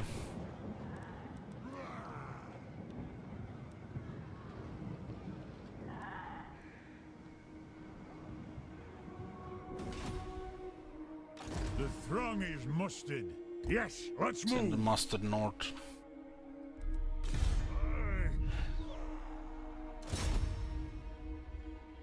Let's see what the Rune of Fire will do.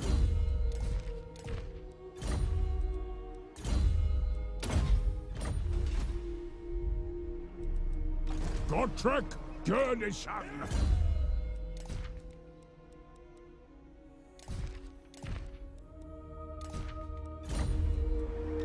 Yes!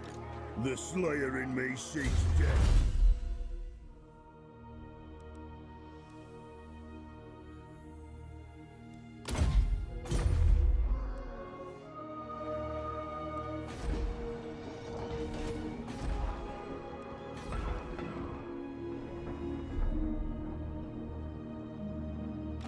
Warrior of Sigmar! Greetings from Sigmar. Ready? Welcome, King. How may the High King serve thee? Agreed!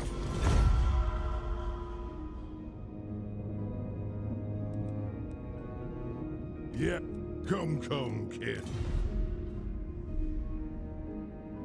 The dwarves have come.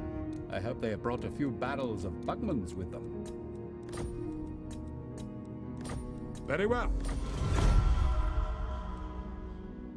Yes? This war with the border prince Kararhin is causing some strife here. On. Dowie from another hold arrive. 'Tis won't happen. That war with the Greenskins now, so we are harassing him, we're gonna get points. Oh my god! Have you seen that shit? Next Holy one. shit! What the hell? Thank you, Stimul Church. Can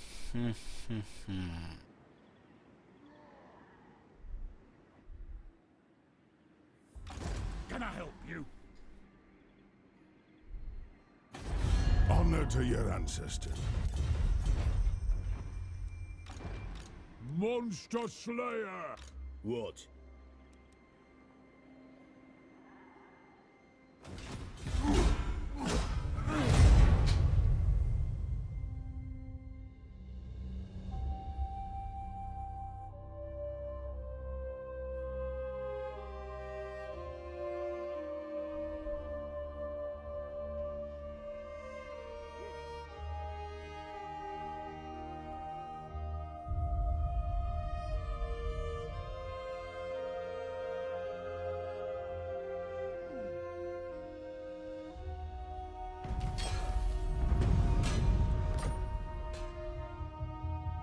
What? For the wisdom of Valea.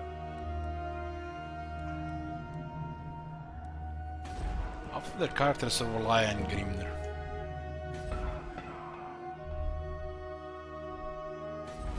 Dowie from another hole? To war! Aye up! What the? Ah, they just traded. So Greenskins got this too, while Dwarves got Black Krog. Fair trade. Dowie from another hold arrive. 'Tis a great day. Yes.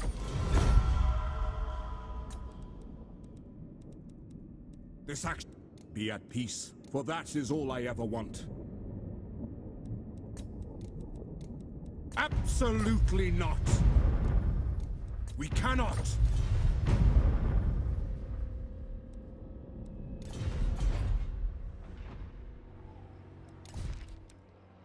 No, they don't have heroes. We have to go find a hero. We have to find a hero for that one. Anhad. The Empire.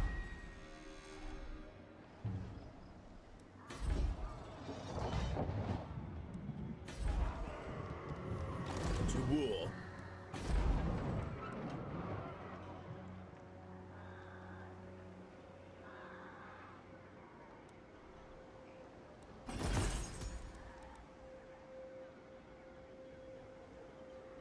Strange how this is only 19.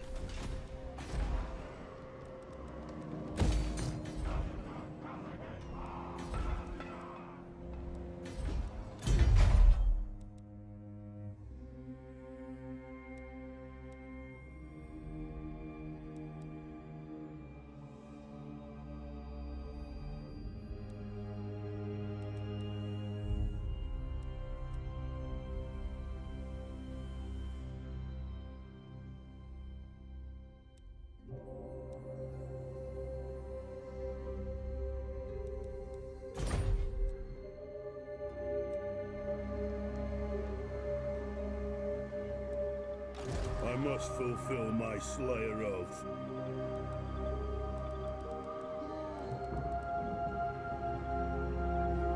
What?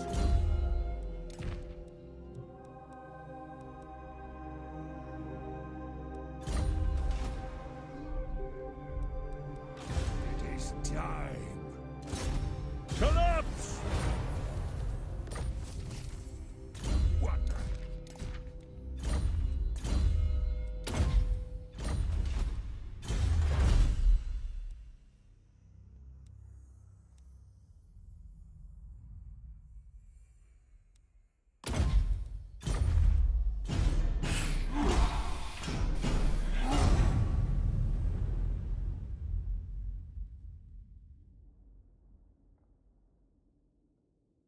Best faction to learn the game at normal.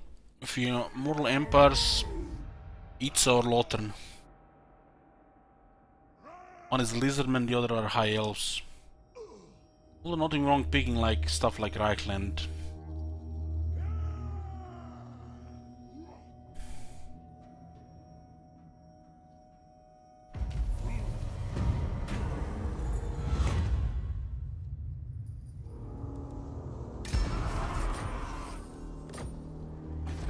Aye. Let's hear. So, be at peace, for that is all I ever want.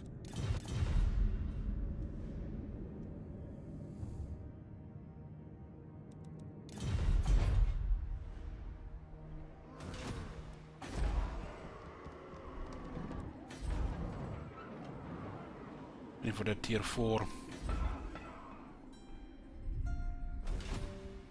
Not doing it.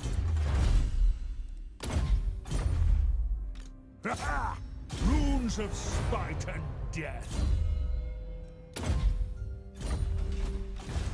Time. Got then.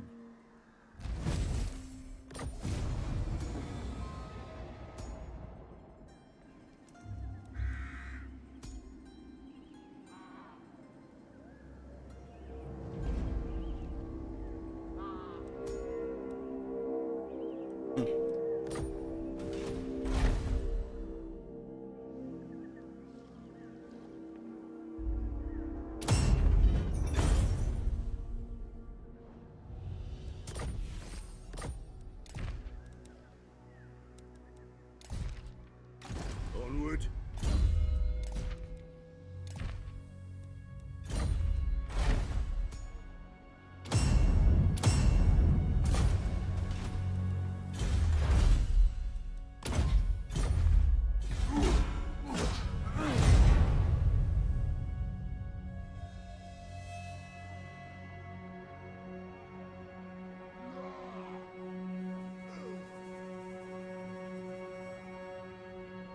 Trying to kill Arno here, huh?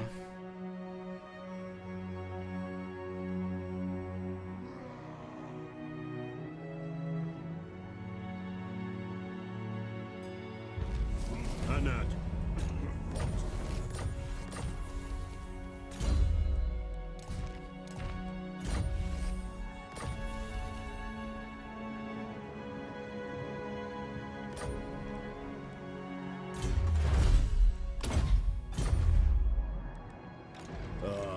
To die in battle.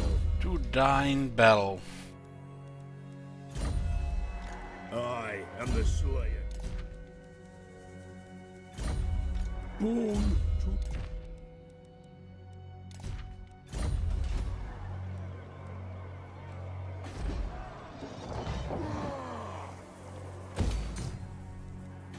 Let's save a lot of money here.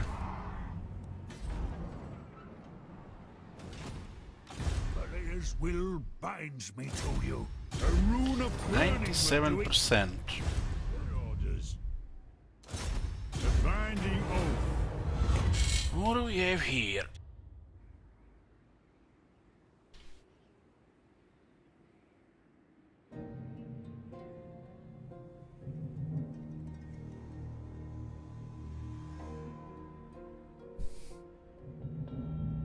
Is that the red one?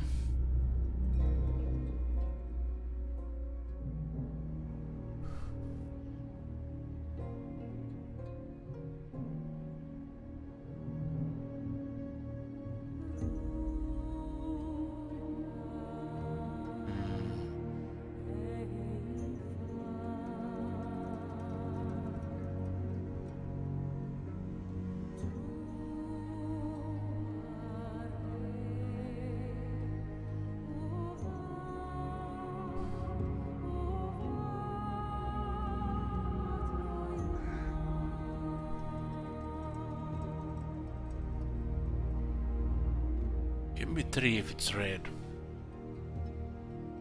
Can be the first one either then.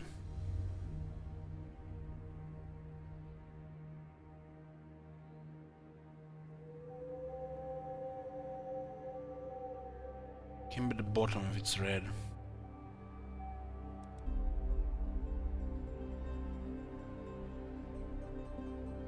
Red 2.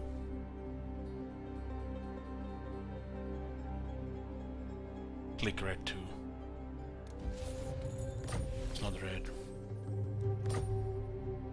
By the king's...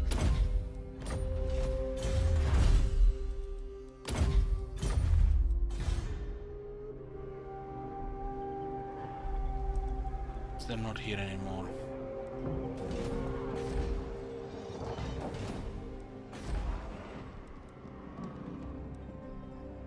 Pay attention to Confederation here, but it might take a long time to happen.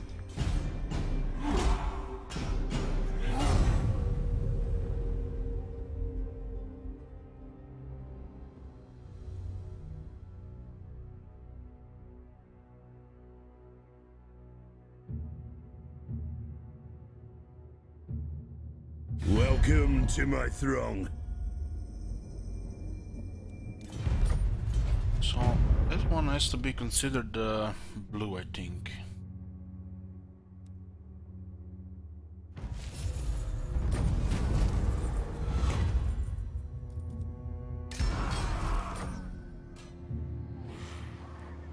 Ready? Yes, my oath is intact. Yes, for Slayer King. I'm off. That's also point taken. Good odds for the great death.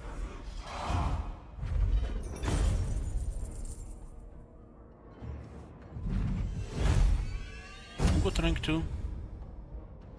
The hell, man, No it's so use. confusing. Out of my Almost looks way. like there's a bug there going on with that. The Slayer. -7% off on recruiting artillery. Damn. 7%.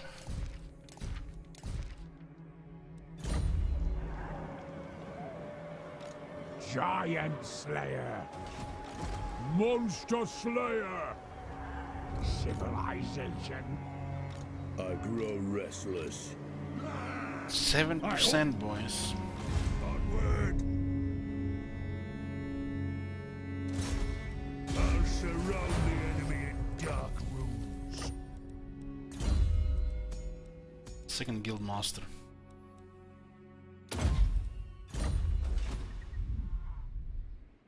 One rag.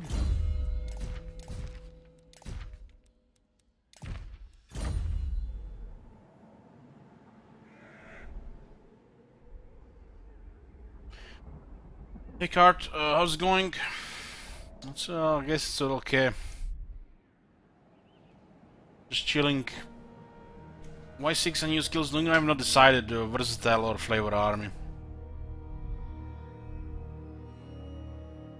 Onward.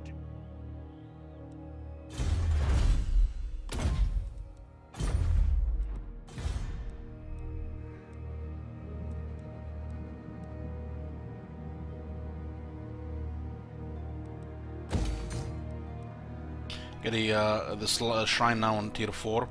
Shrine before is not useful at all. Get a master engineer.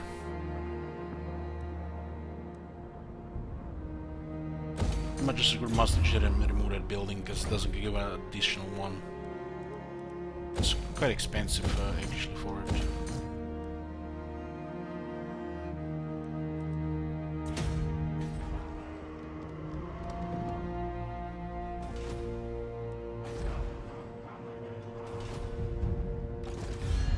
It's gonna be hard to get confederation with any of these factions because doing so well.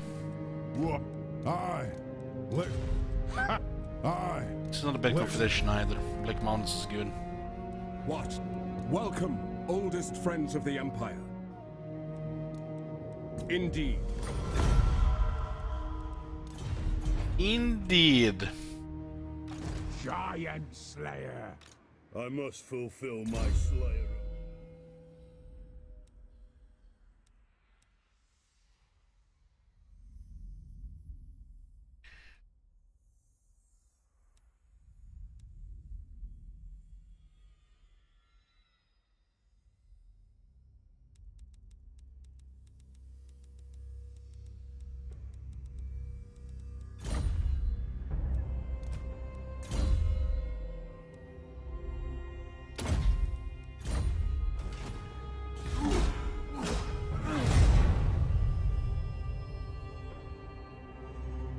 Thank you, Rowan.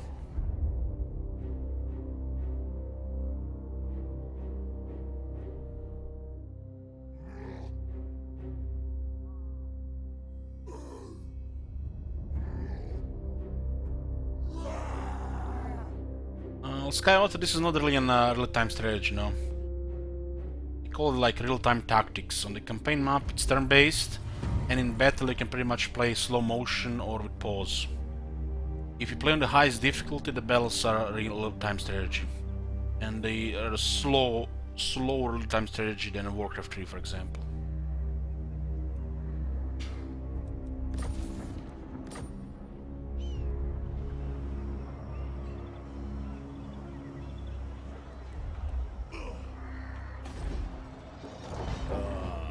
Die in battle.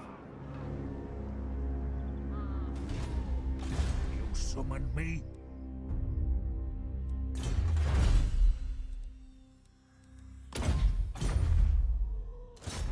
Let's see what the Rune of Fire will do.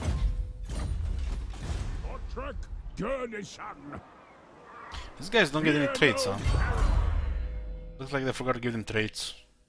They get them items, but they forgot to give them traits. I guess in a couple of updates they'll have items as well. Maybe even skills one day. 2025. The Slayer in me seeks death. War? It is agreed.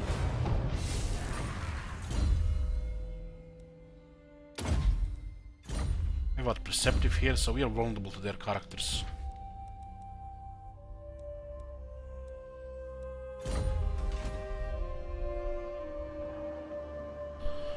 Hey King Roman, love the Expanse, yeah. Highly recommend. Gets better and better.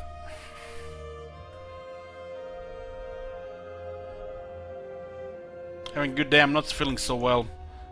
Have temperature / fever, headache, cold, sweating.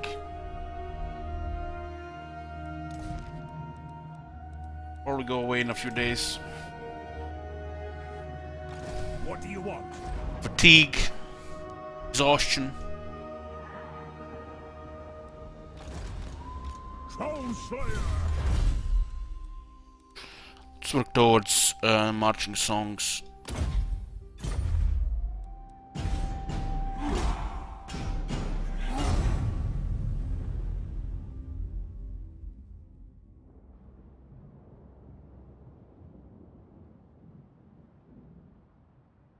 That's why it's just a short stream. We're almost done for the day. It could be another like 30 minutes or so.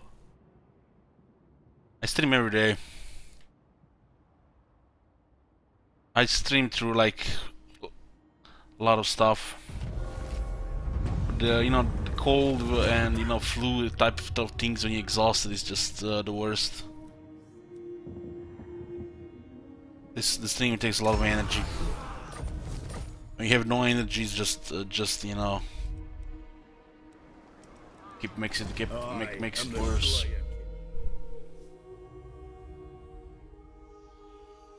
I hate being in bed, and I know you recover faster if you spend a day or two in bed.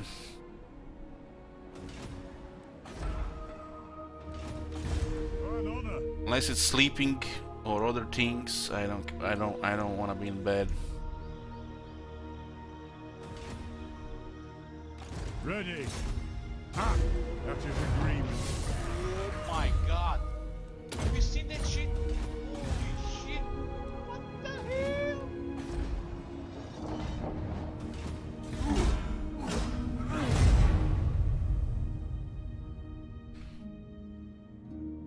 Ding Huggerson.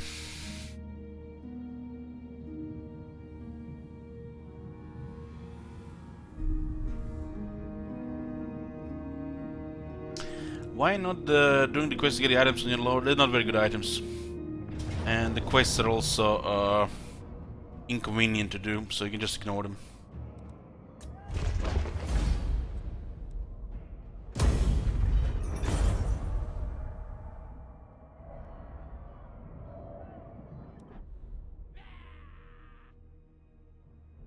Like this campaign, we can pretty much just go AFK and they will win this campaign for us.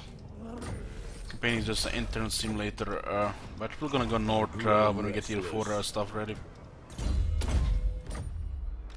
Yes.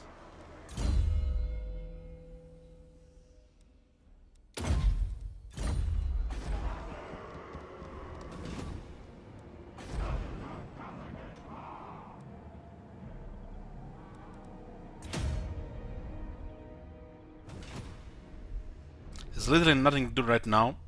Wait for tier 4 so you can handle the expedition to the north. Sending an expedition below tier 4 is almost a suicide. And our allies are winning the campaign for us. Yes, friends of the Empire. Come. Not in my name. Come, kid. So, Master of Should probably be line for help it when we get tier 4 up. I must fulfill my Slayer oath.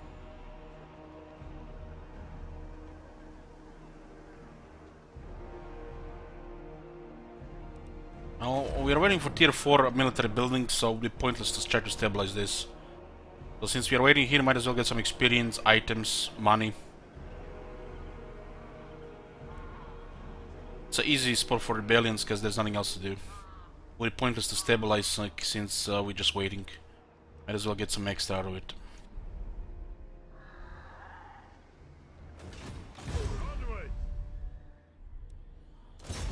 So be it. General Mountain has been destroyed now.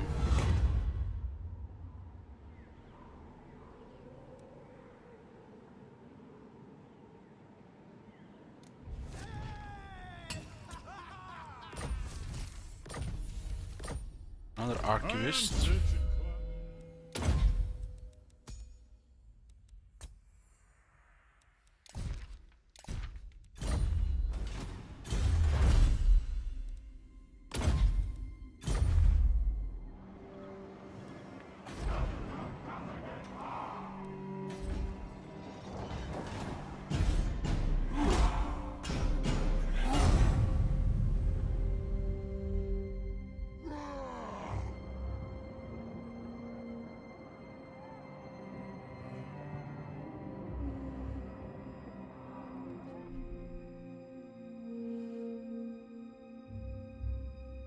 What you doing these days, King Romani? Playing anything?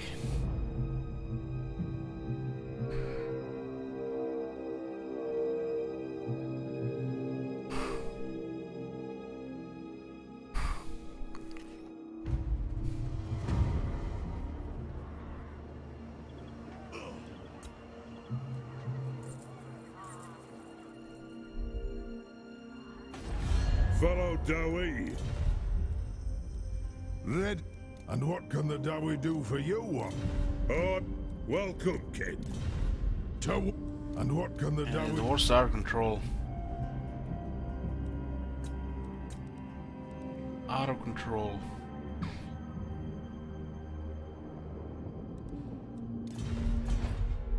This is a chill campaign like that last one.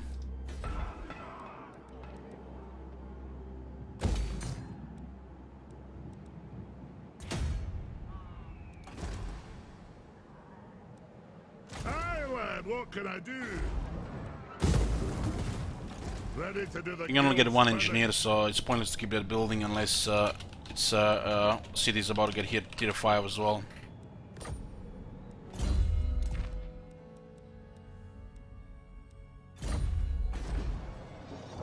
Absolutely want to rely on the master engineer. You don't want to get engineer wounded because it provides the main buffs to the dwarf army, movement and the range buffs.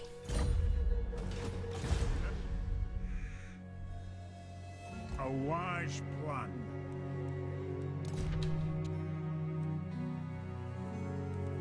Gotrek, Gurnishan.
So many dwarves everywhere. Taking Barakwar, so it's definitely been a surprise there. Crooked Moon Rebels and Crooked Fang Fort.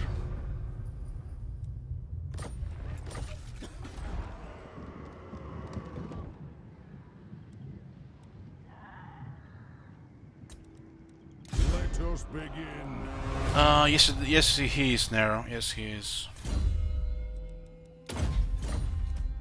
I just checked. Anad? No.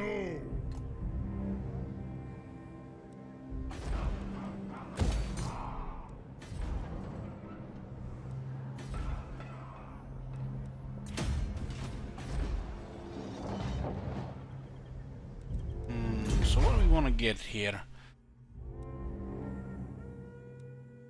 Hall of Oats. We're gonna need a Grommel Forge. And we're gonna need the Engineer Workshop. 3 buildings. 3 buildings.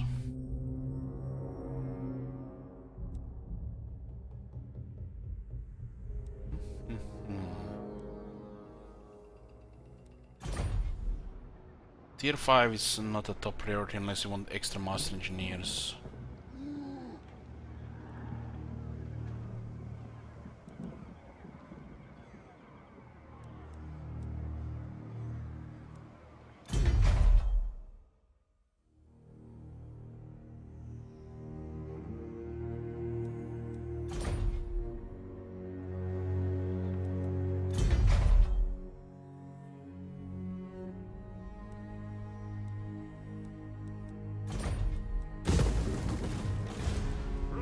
Mustard. You have my allegiance.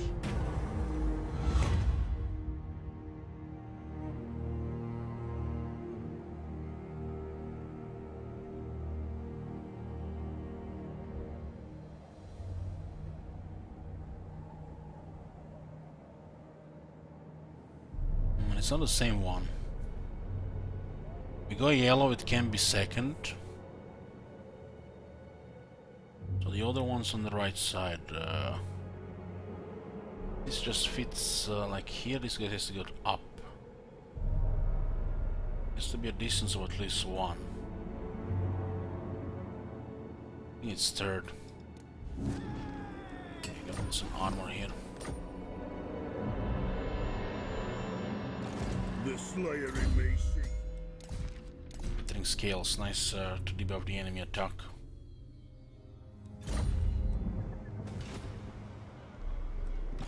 Godtrek Gurnishan, Lord of Clan Borgrim. Ogrim. For a room, we need marble for this one. Oh, marble. Closest one is here.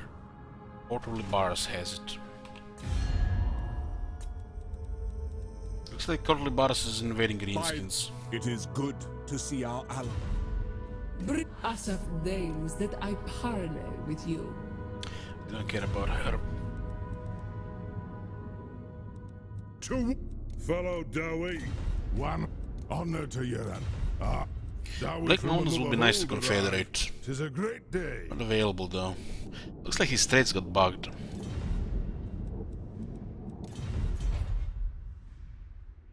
Top 5 magic factions, ask me some other time. Ask me some other time.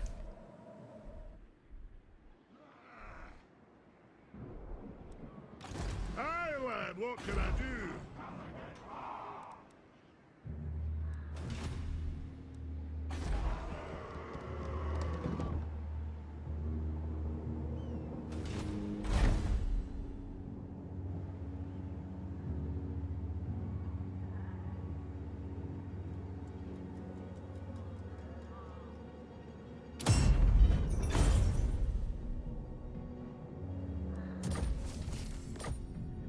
Yes.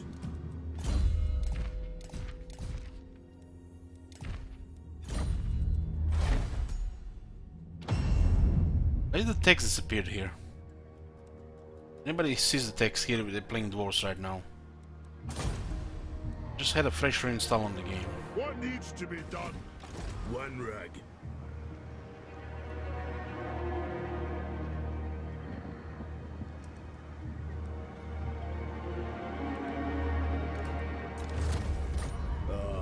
To die in battle.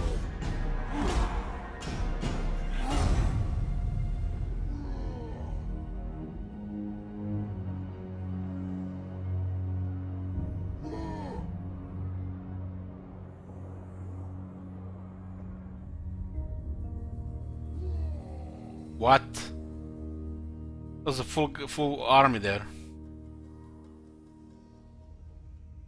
What the fuck is this shit? Where is Karzakar getting all these armies?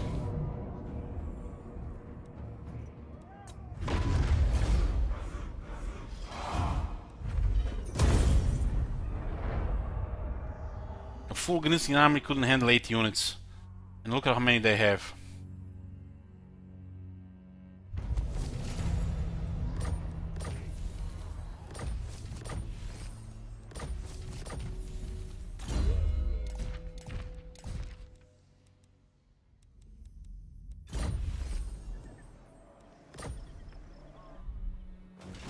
Okay. Somehow the Karzakarak is not rank 1. Makes you wonder what the Reichland has then. Friends of the Empire. This is ridiculous. So let's count. 1, 2, 3, 4, 5, 6, 7, 8, 9 armies. Karzakarak, 9 armies, ladies and gentlemen. Not all full, but there are still 9. Zubar, 1, 2, 3, 4, 3 recruiting, 5, 6, 7 armies. Zubar.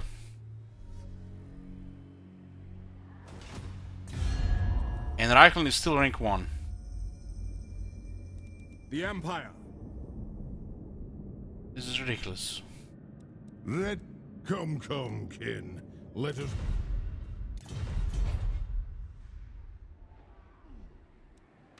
What? An artillery train to speed us up. Vengeful brood. Godtrek Gurnishan.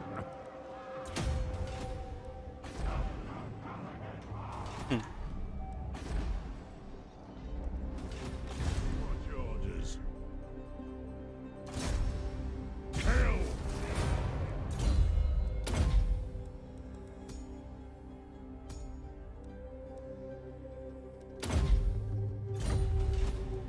Arcane winds under control. Still.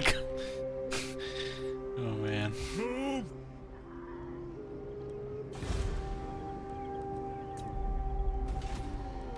Fear no peril!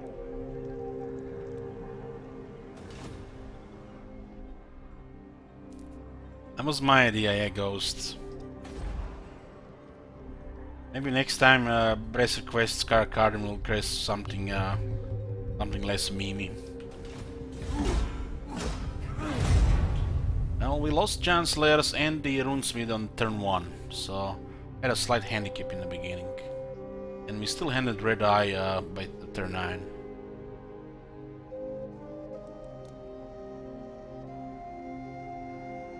Well, Border Prince gonna get deleted. Support our allies in the wars to come. Welcome to my throng.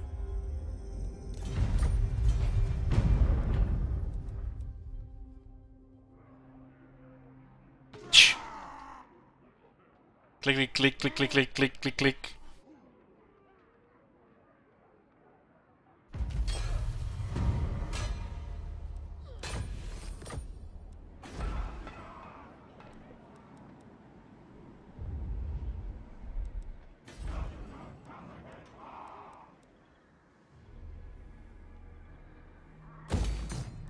Why not? Why not? We have the bank.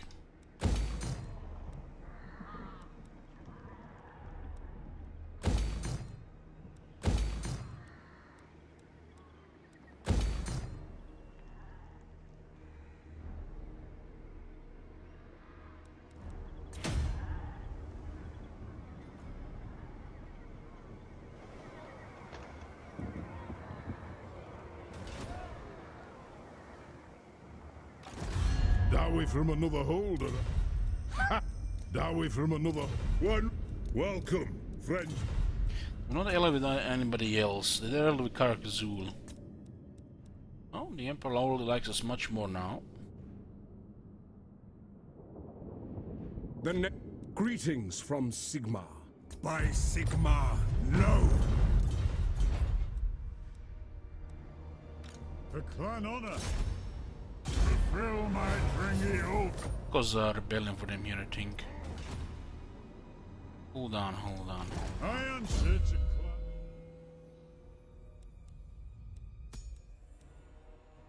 clan. He does nothing unless he has a point. Fine, this way looks better. Just we are almost ending this chill AFK phase of the campaign.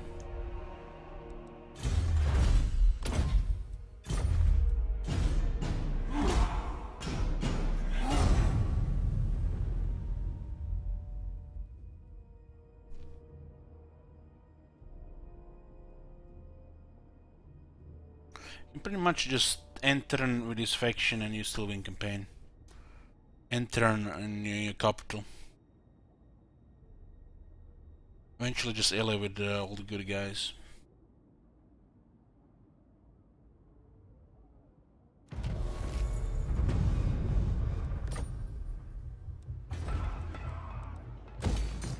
For the wisdom of Valea.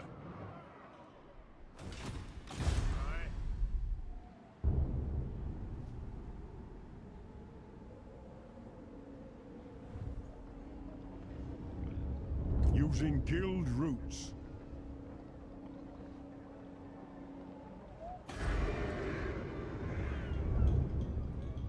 By the king's command. Fulfill my dringy oath. The runes are ready. Rune of Swift Stride! Don't forfeit this place, huh? That way from another hook.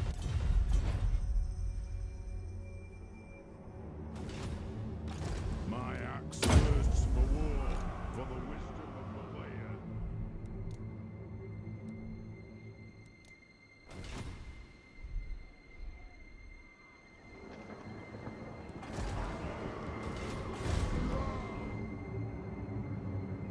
This will give us more old gold.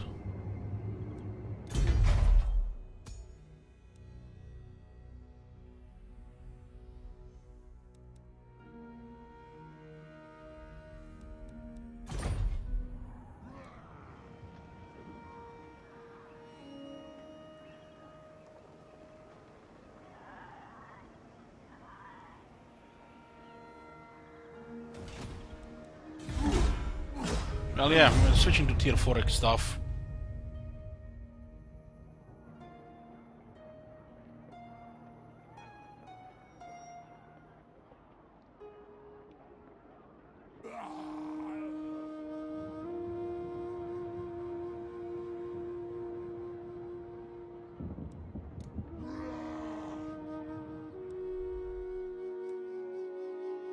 Why do hammers have more moles than Black Orcs? Because the Black Orcs is supposed to be more elite than hammers.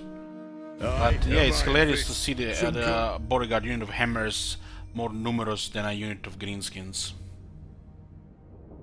It's weird.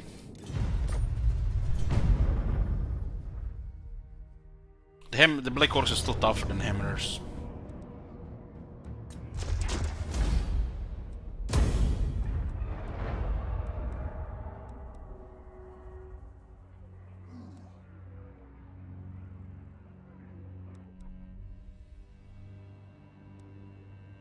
Holy shit, look at the rebels.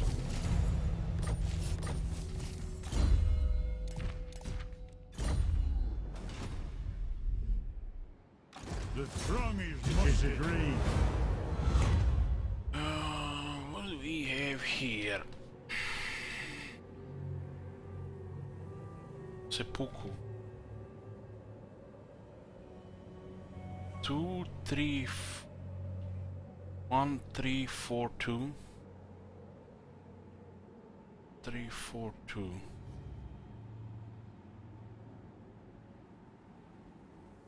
2, 3, 1, 4.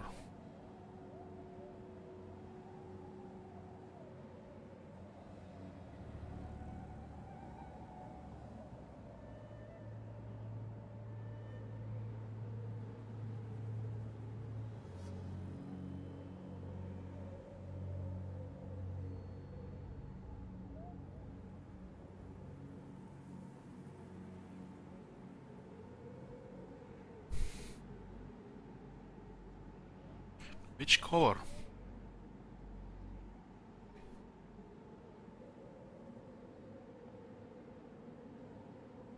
One, 3, 4, 2. 3, 1, 4.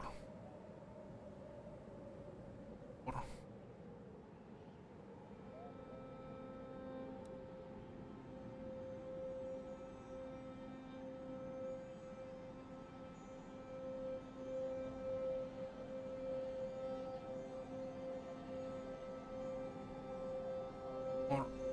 One, 2.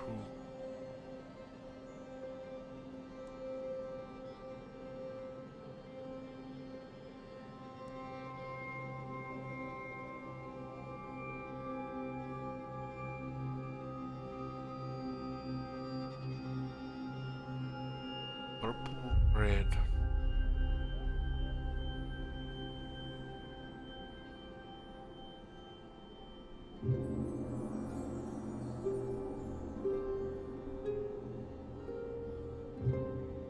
Red.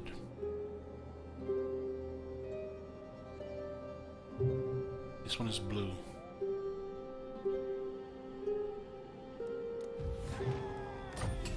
And this one is even more exhausting than I feel like right now.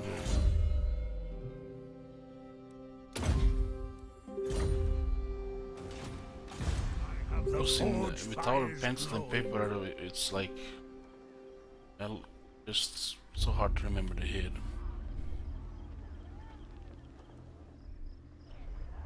The fuck, man? What the?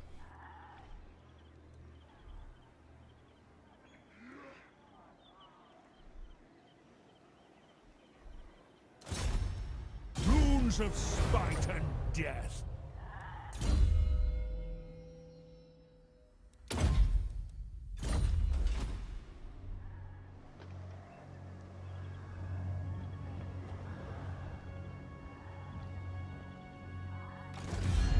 Come, kin. Yeah, come, kin. How long before we get to the Doomstake? We can still upgrade this one. It's start recruiting the Ironbreaker Circle.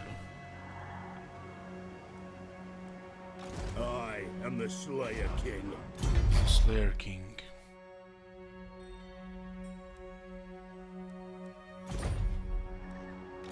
Monster Slayer.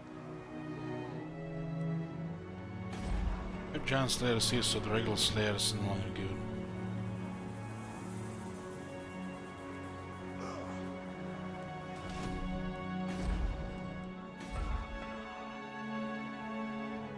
Let's be patient about this here. The Slayer in me seeks death.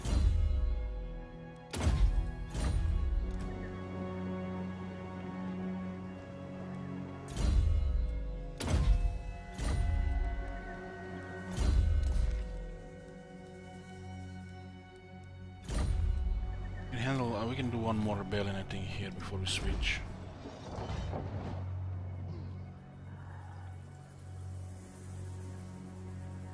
This is 38 versus 30. It's not even that important to get a tier 5 right now. Just get capacity on the engineer and the access to flame cannon, which you don't even need to use. Still keep a tier 4 here. So Valnahar will get a little bit extra beer. Switch this to Industry later.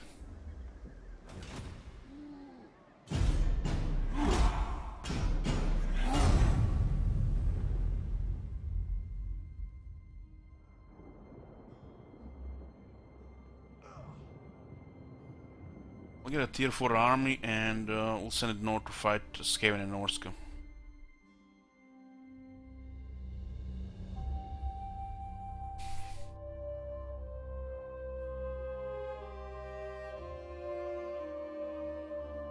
If we send 2 of them, we could end it before... still have to fight Archaon though. But getting rid of Clan Moulder will make Kislev stronger. Turn 70, end of the early game. We're almost done with all this idling. We'll continue with this tomorrow, boys. Probably around the same time as today. I'm going to bed. See ya.